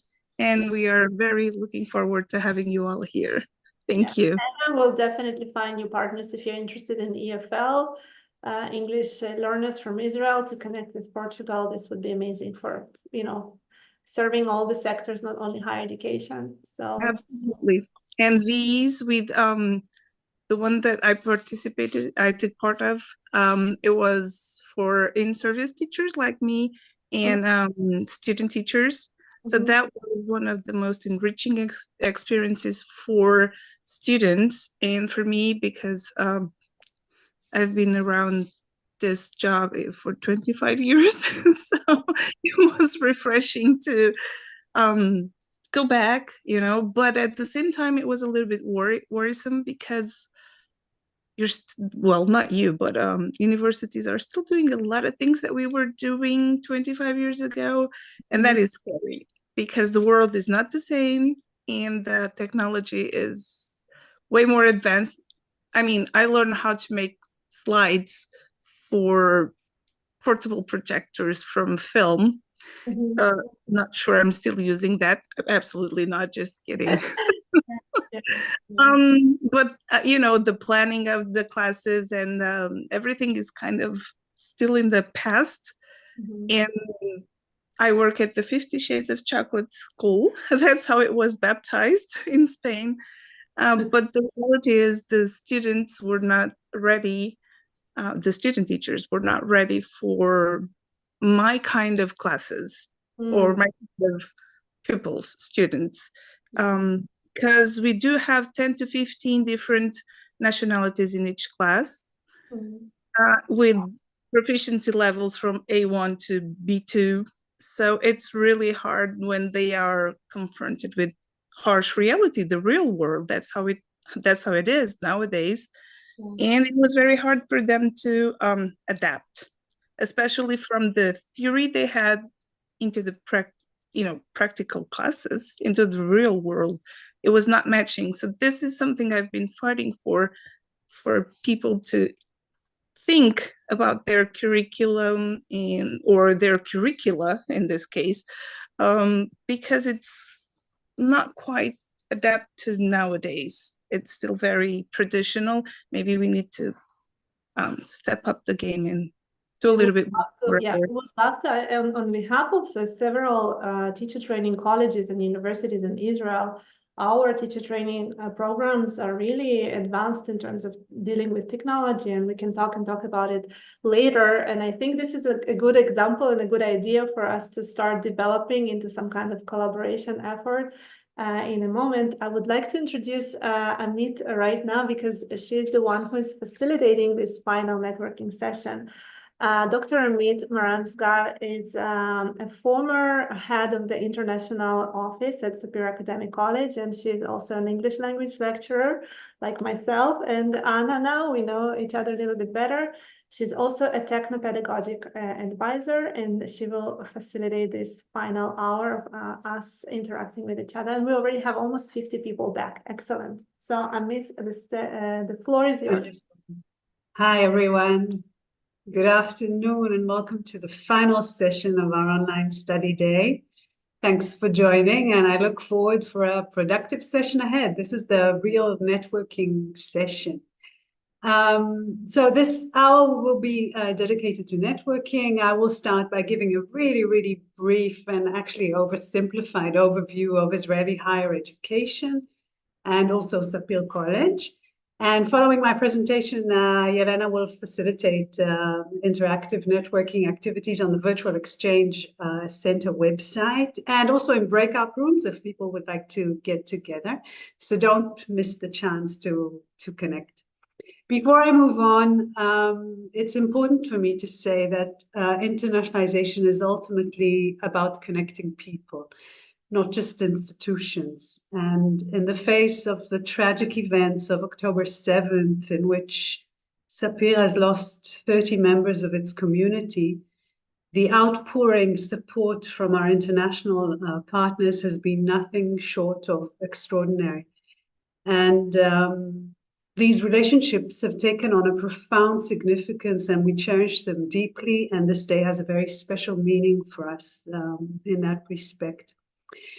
And because this session is about connecting with partners, I think it's crucial to recognize that there's really no one-size-fits-all approach when it comes to internationalization. I think that every initiative must be tailored to the specific local context and needs of the participating parties. Having, facilitated several virtual exchanges and international projects, I genuinely believe, and I think this is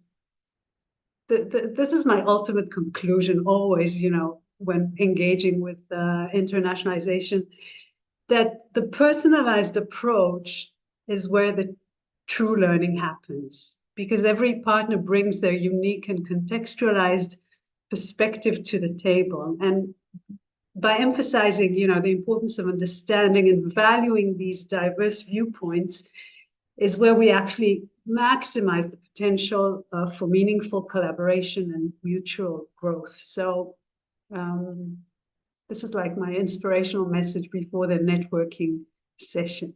Now let me try and let me succeed in sharing the presentation. Hang on.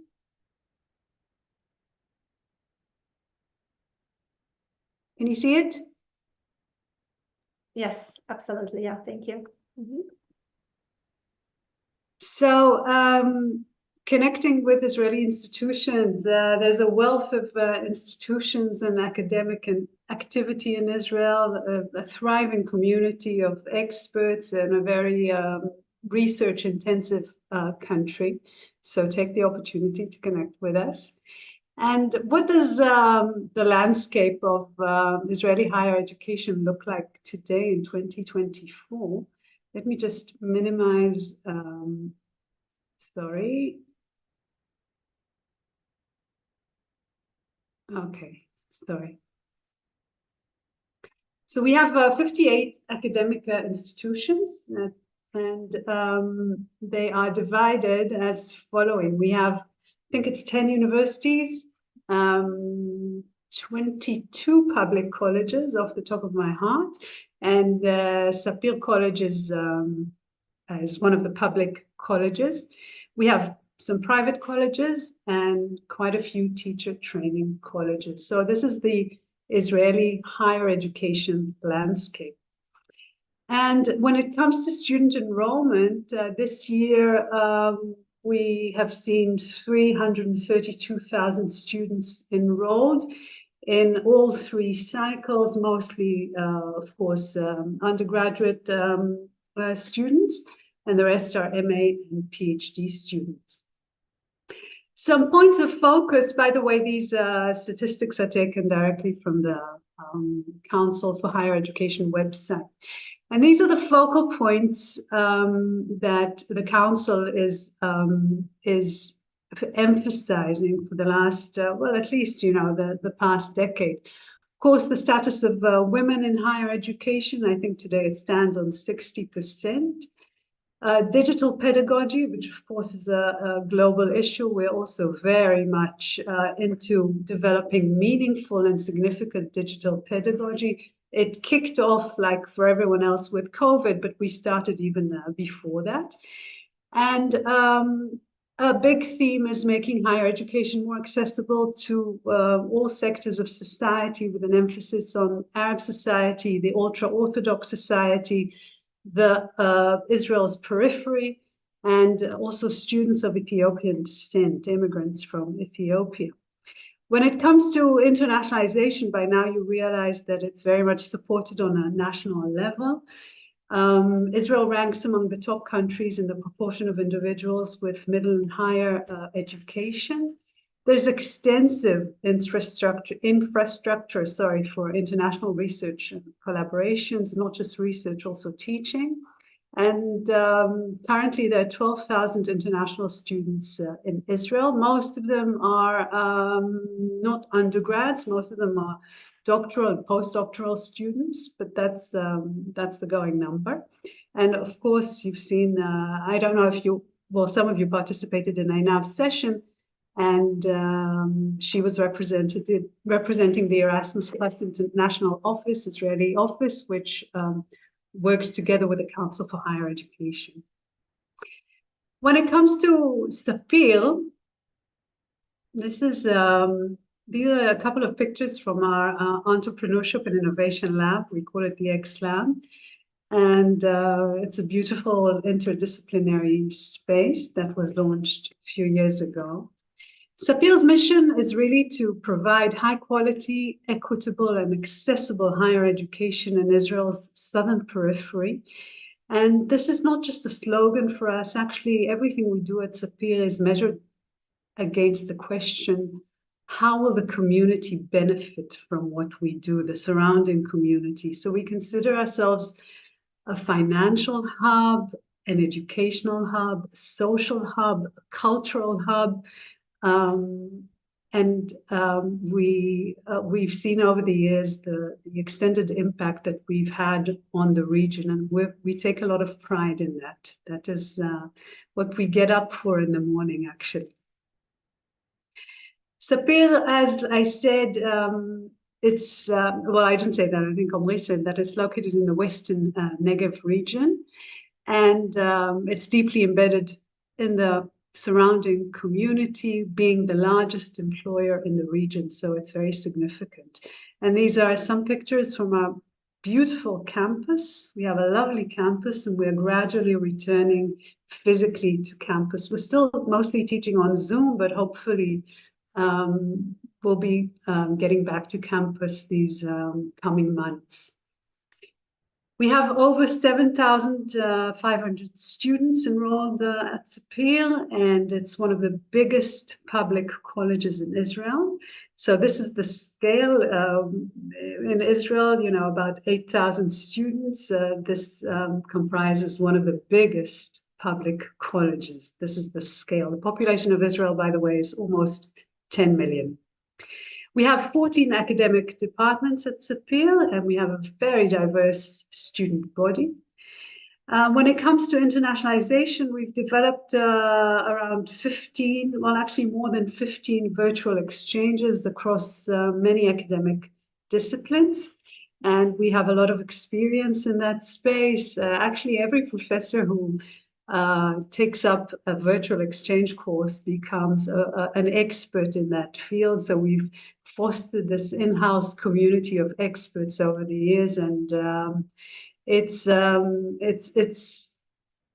was incredible to see it because we started really small. And this is my tip for everyone else. You know, if it feels too overwhelming, just start small, take a baby step, and then things will grow from that place.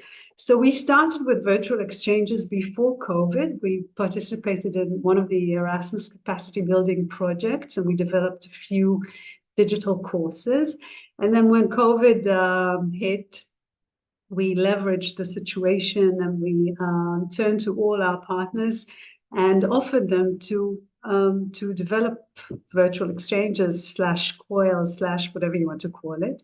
And with some of them, we started really small, and these partnerships grew beautifully. And I think that around every virtual exchange, something extra happened and is still happening, actually. So from one course, it became a partnership that spans across the department. And then there was also physical mobility, which was included, and it became something far more extensive than the original virtual exchange. But it started with that. It just started, you know, with 2 professors. And I think that's the beauty of it. We've also participated in 14 Erasmus Plus capacity building project, which is quite a large number for an institution in Israel of this size. And we're also active when it comes to student mobility, but less active than virtual exchanges and the capacity building projects. It's an area where we aspire to grow and expand. Our undergraduate departments, as I said before, we have 14 academic departments and 1 innovation lab. So you can have a look. I'm not going to read them out, but you can see that it spans. It's a general college, so it spans from a film school all the way to law school and School of Social Work. We have a variety of academic disciplines at Sapir. And for the MA programs, these are currently the MA programs running at Sapir College. And this also, you know, every couple of years we have another MA department launched, and the programs keep expanding, and we hope they will keep expanding with our international partners as well. So this is the end of my very, very brief overview. And I think, Elena, it's time to connect for real, not listen to presentations. Exactly. So I'm not gonna share my screen, and maybe I will just for 1 second, but first of all, take a look in the chat. I have a very small task for you now.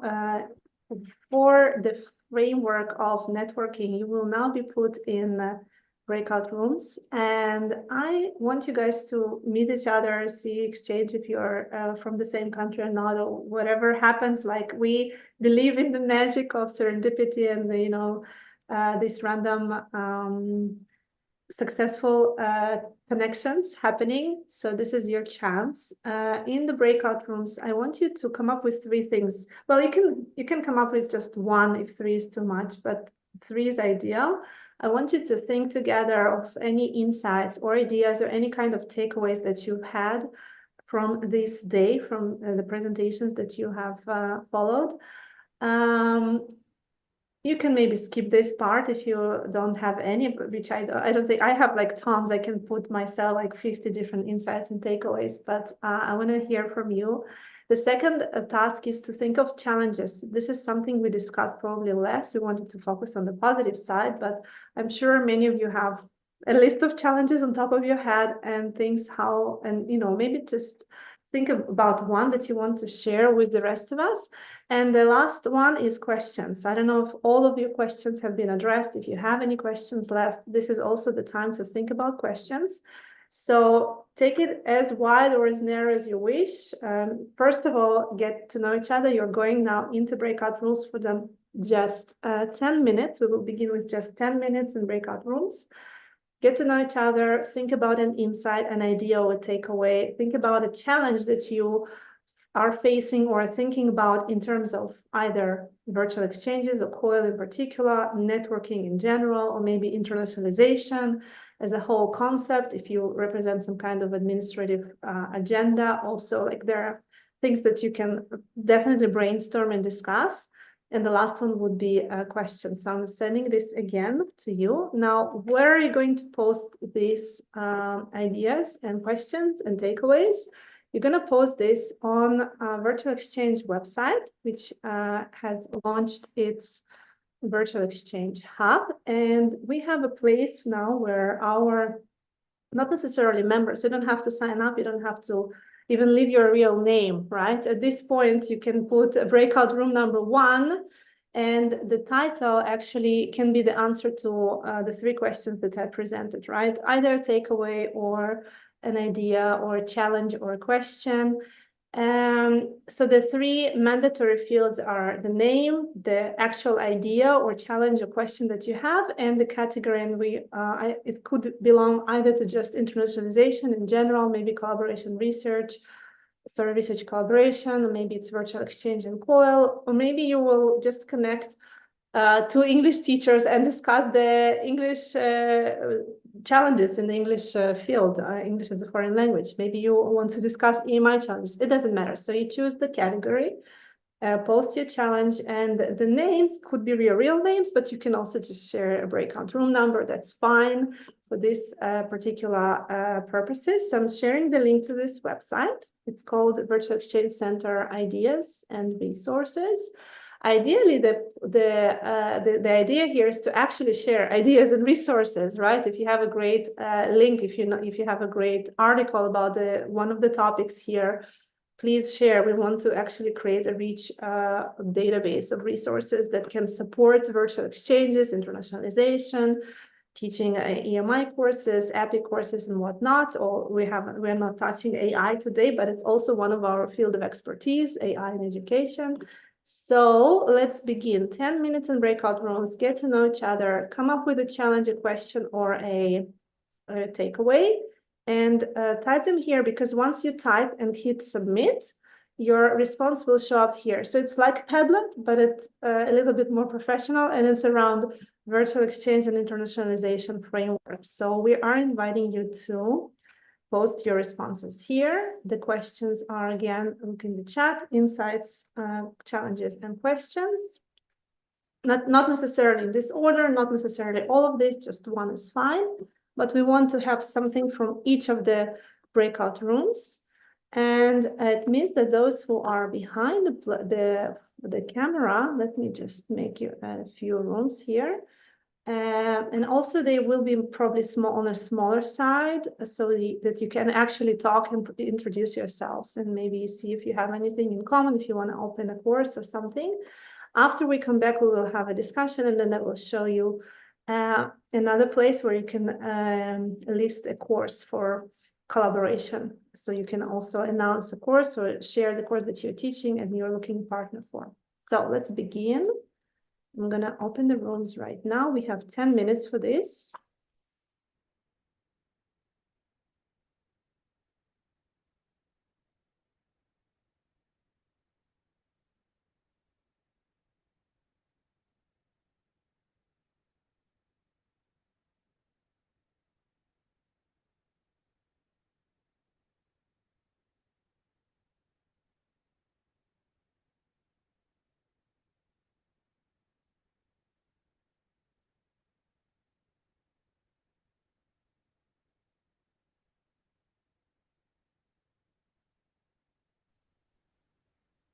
Yeah, okay. Sorry, Helen, do you hear me?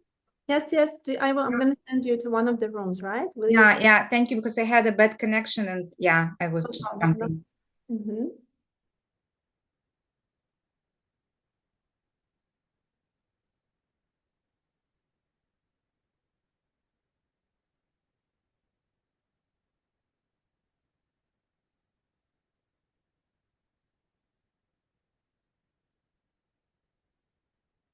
Just making sure that all of the rooms are actively involved.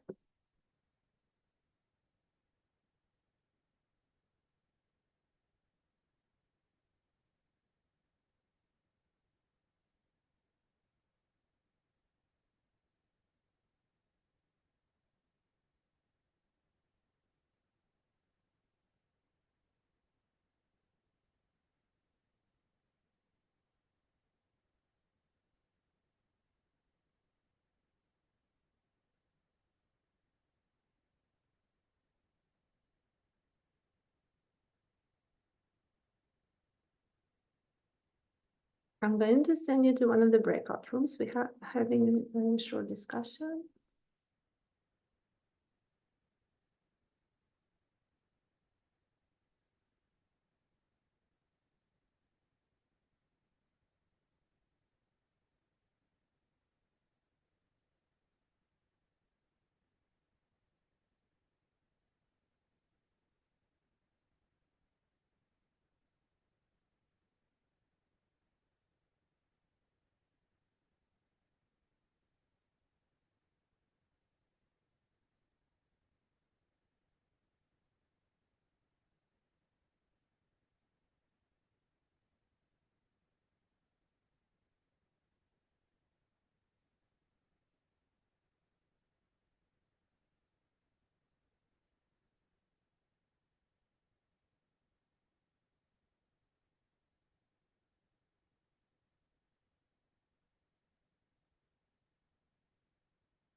Anymore, I can send you to one of the rooms if you want. If we send you, Limor, are you available? Hi, Elena. Yeah, I'm sending you to room number 2. We have Okay. great guests there.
Do you want to stay in the main room or go somewhere?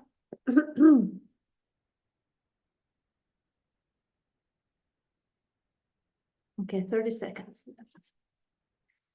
Everyone will be back in 30 seconds. I will resume the recording.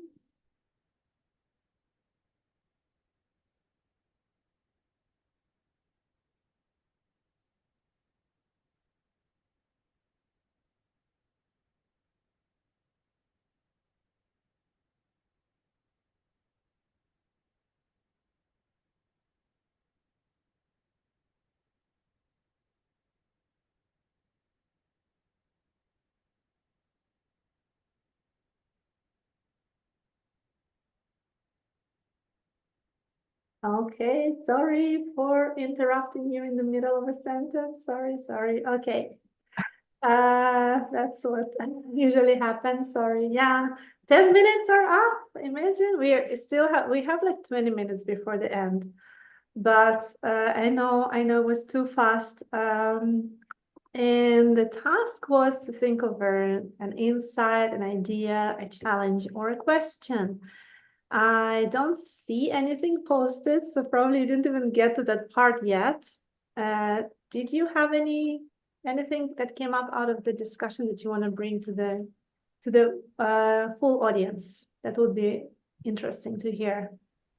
Well, Elena, in our group, I mean, we had about 6 people or just a few more, but we barely got through like introducing ourselves and talking about our background. So yeah. we did not get to the task. Apologies. That's fine.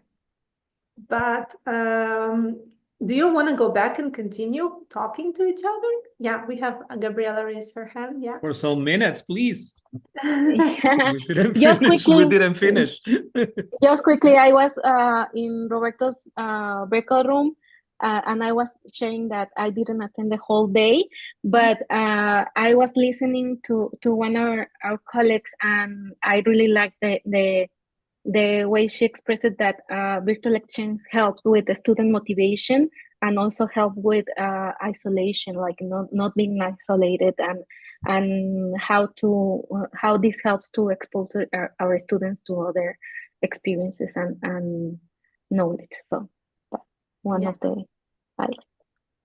I don't want to lose you. If I put you back to the breakout rooms, I will not see you. And let's stay together because we really stay like a small, cozy group of people. And maybe we can continue talking about the insights and challenges and ideas just together in this circle, because we are really not a large group of 130 something the way we started. I know that some of you wanted already to exchange email addresses. Feel free to use the chat.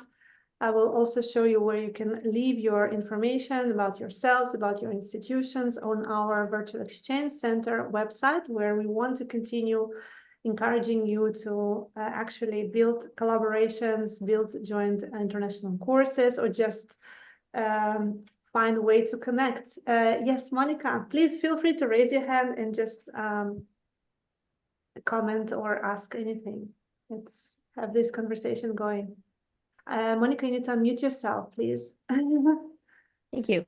In the very brief time that we had, and there was only 3 of us, we were very curious about each other's institutions and circumstances and courses, but we did come up, talk about some challenges, basically the time differences, in the day, but also in the semesters, that they don't overlap. So planning these courses is technically hard sometimes.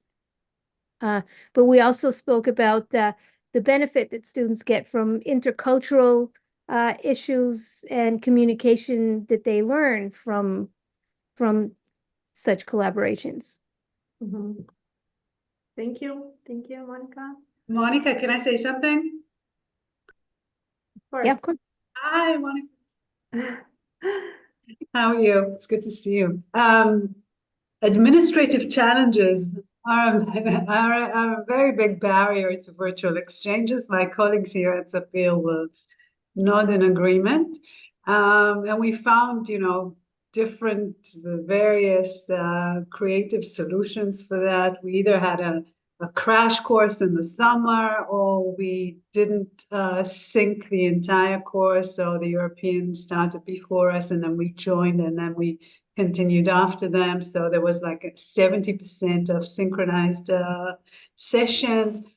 I have to say, there is no, cookie cutter model, and every virtual exchange looks completely different on the administrative level. Like it's a hurdle, but once you get over it, then the highway is open. It forces you to be creative. So it's yeah. Yeah, my creative solution for that, I want to actually have a virtual exchange in my next semester. So I needed to reserve my husband's parents to take care of my kids in one of the evenings, because I do want to connect with the United States, Brazil, and that part of the world where I have found some interesting new connections. And it means that I need to take one day off being a mother to a little one, and really invest in this, which also is a one part of the job, I guess. It's part of the challenge, right? When you have to adjust the time difference.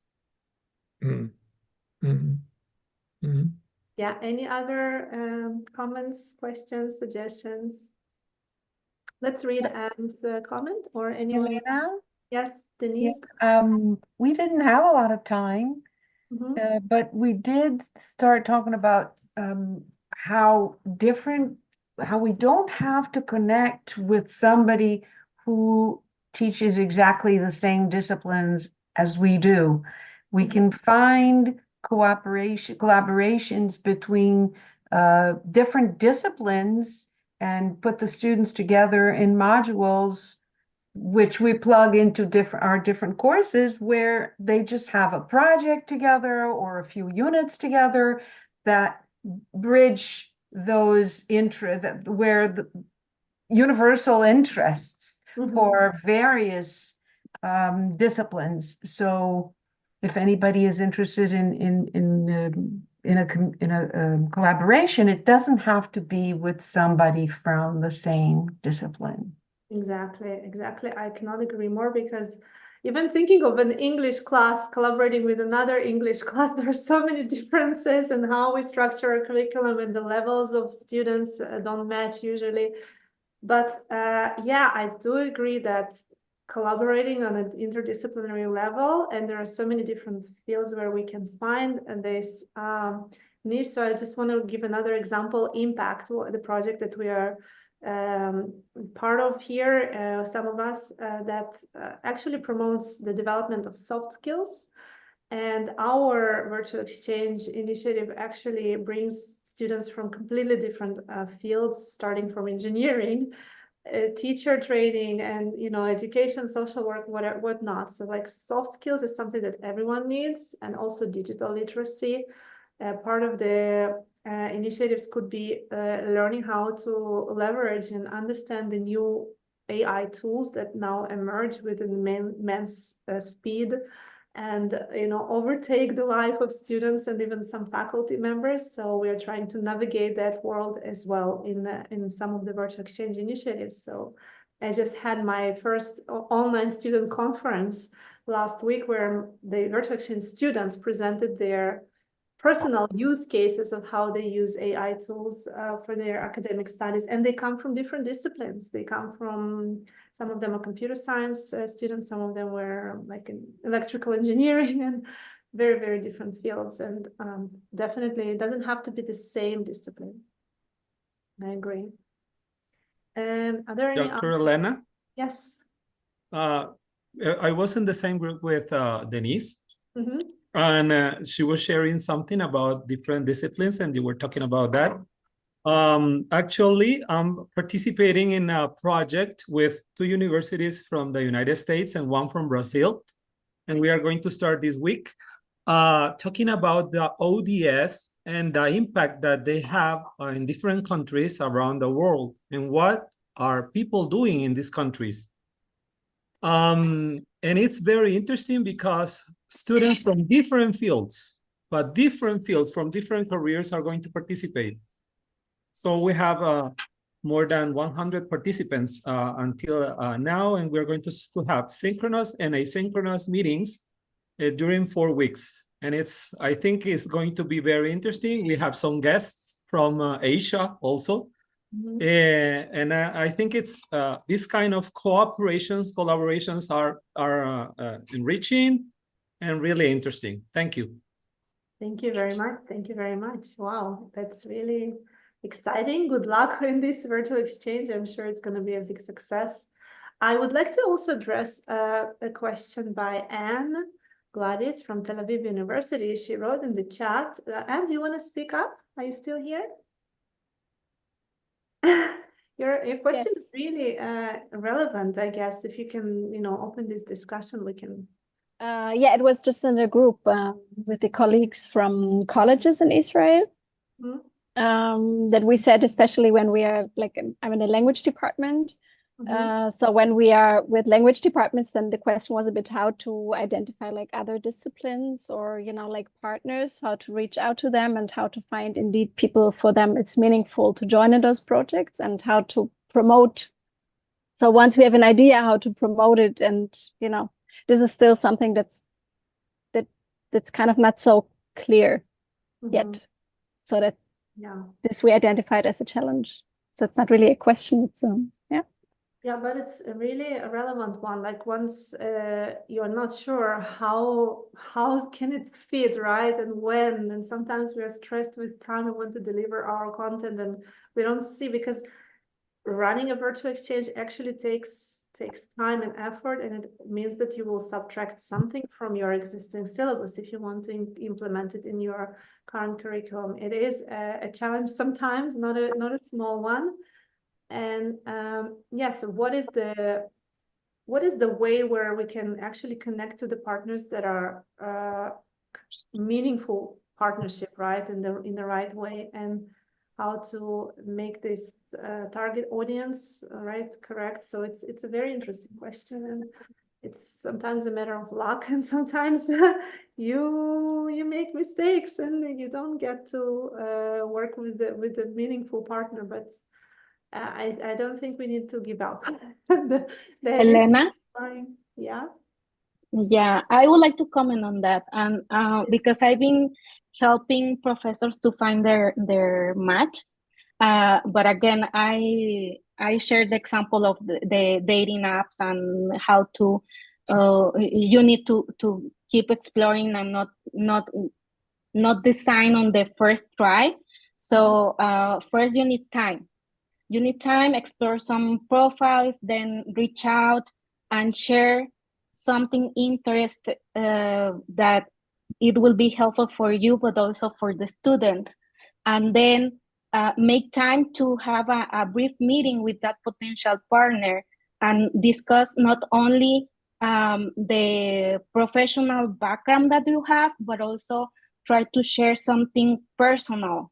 So something that can help you to connect with the other person, and you can start building that trust, because a virtual exchange or a COIL experience demands time and effort, and there are some challenges. So you need to have a good partner, but a good partner in crime. So who's also able to make changes if you need to make changes. So you need to have that flexibility and that adaptability. So we are looking for long-lasting relations when we are doing this. So first, take your time, explore some potential partners. Don't be afraid of not thank you. This is not the right time for me. I like this part. We can connect on this part, but it's not for our virtual exchange. Virtual exchange is not for everyone again. And we need to feel comfortable with our partner and be open to share our fears, but also our successes, and share our successes. So I hope this helps. It's something more personal, not only professional. And if you are having this feeling that things are not going in the right direction when you are planning, please stop. take a moment, and if it's not working when you are planning, don't move into the implementation, because you are risking your students' experience. So it's better to say no than facing a lot of challenges. I hope this helps, but taking your time at the beginning to build this relation with your partner, it's really helpful. Yeah, Gabriela, I couldn't agree more. It's even an intimate relationship between two. It's almost intimate between two professors who are embarking on a very serious journey to develop a course together and to teach a course together. And you're absolutely right. I've had some bad experiences with virtual exchanges, and we also have to talk about the bad experiences, because we can learn from these cases, and the problems were exactly what Gabriela was just describing. You know, the workload was not balanced. Somebody was doing all the work and the other partner was just, you know, not really engaged all the way, and that just doesn't work. You know, the two parties have to understand that they're 50-50 in this project together, and they have to like each other. I mean, it's a people's project. You have to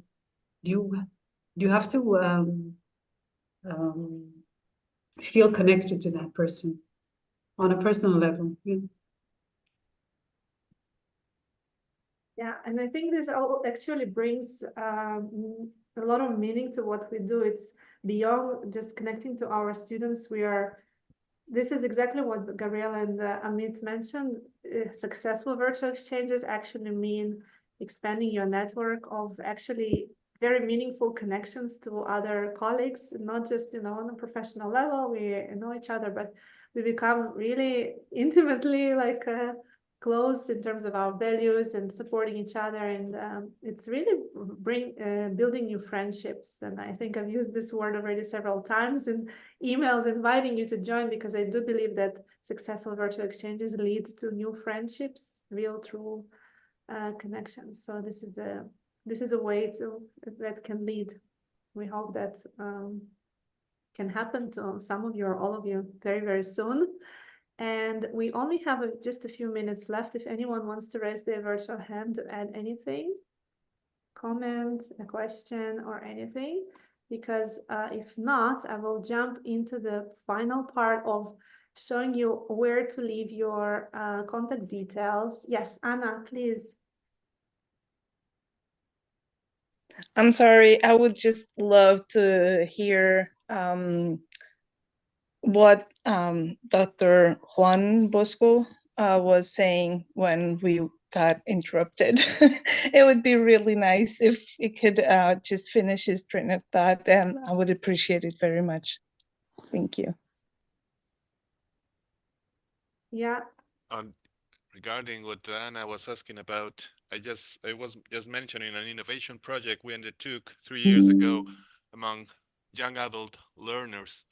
I mean, it was addressed mainly at evaluating resources. I mean, learning resources from publishing houses like Cambridge, Macmillan, Oxford, and addressed to teach these young adults coming from school failure, from secondary school level, and mostly other learners coming from a migrant background from Central Africa and Northern Morocco, how to face, I mean, bilingual learning with textbooks. Because we normally in adult education we do not use textbooks. We simply use learning platforms, free, open resources from the web. But this time we were piloting using textbooks from publishing houses. That's what's all about. It was a success, I need to say. Wow, thank you. Thank you for sharing. Okay, we have 5 minutes towards the end, and it's been almost 5 hours online for some of us, which is a big thank you. Some of your names appeared from 12 up until now, and it means that we managed it to be bearable. 5 hours online, excellent. Okay, so I would like to lead you to the resource, hopefully, but also enrichment database that Superior Academic College, Virtual Exchange Center, Impact, all of our collaborative efforts would like to offer you to join and become part of our community hub. So in the community tab, I will share the hub link with all of you now in the chat, and you can take it wherever you would like, but I just have to present some of the opportunities that you have on this community hub website.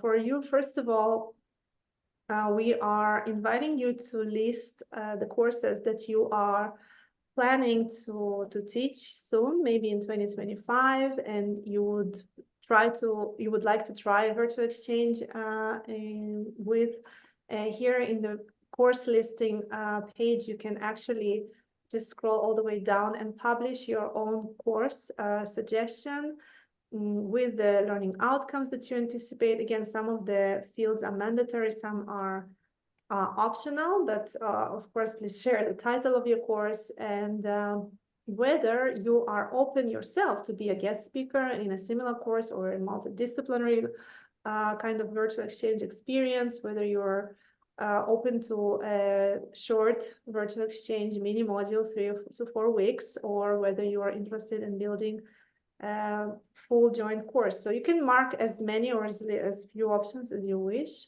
and a preliminary starting date. So the course listing link is on this website and in the virtual exchange partner search. In the virtual exchange hub, again, you can also find announcements for events and training. So this means that you can either post your own organization training announcements, conferences, different partner affairs, different things that are going to happen soon can be posted here as well. We will cross post from different platforms. There are so many different hubs and platforms that support virtual exchanges, and we want to join this club of virtual exchange support systems. So you can post your events also on our website, and we will make sure to distribute it in our email list, which is already almost 2,000 academics interested in internationalization, virtual exchanges, and so on. We have a forum discussion, a place where we started this discussion called Ideas and Resources. This is a place where you can share links to different lesson plans, successful virtual exchanges, maybe share your mistakes, right? We will learn from each other. So this is where you can either share a link, share a PDF file, or any kind of resource. And I will be also uploading my own wealth of resources devoted to virtual exchange, so you can go and explore and also contribute, of course. In the networking part, last but not least, I think the most important, we are inviting all of you to, first of all, introduce yourself personally. And I already see all of this website is a user-driven website. You just go inside, enter your details, add a photo of yourself, and I see some people already started adding their information about themselves. This way we will, create a community, professional community of academics in Israel and around the world interested in these areas of internationalization, teaching EMI courses, virtual exchanges, English teachers, and AI in education. And the final link here is for you to introduce your institution, because we are interested in promoting collaborative projects, international, sometimes there are grant calls and we want to find a partner. So if there is an institution here listed, we will definitely approach you and ask to collaborate, to submit some kind of joint project, maybe for a grant with Erasmus or other initiatives that support virtual exchanges.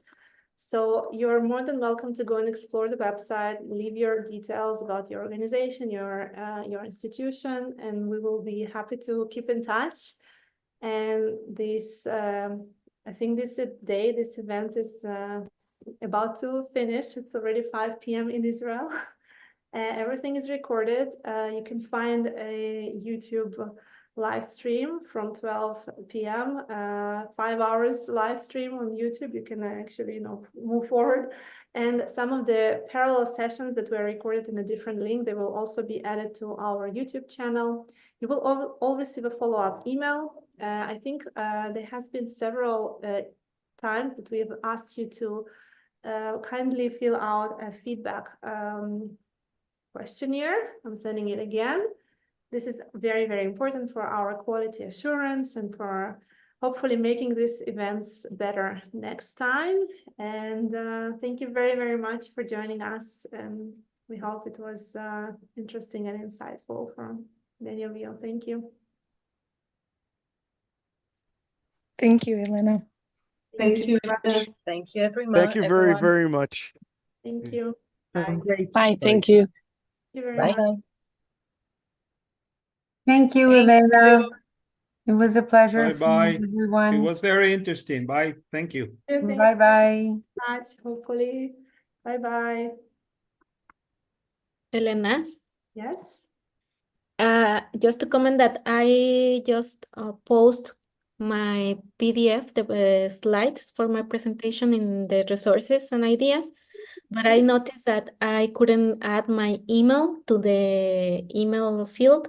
And also I was trying to upload the document, but it's not possible, only images. I see.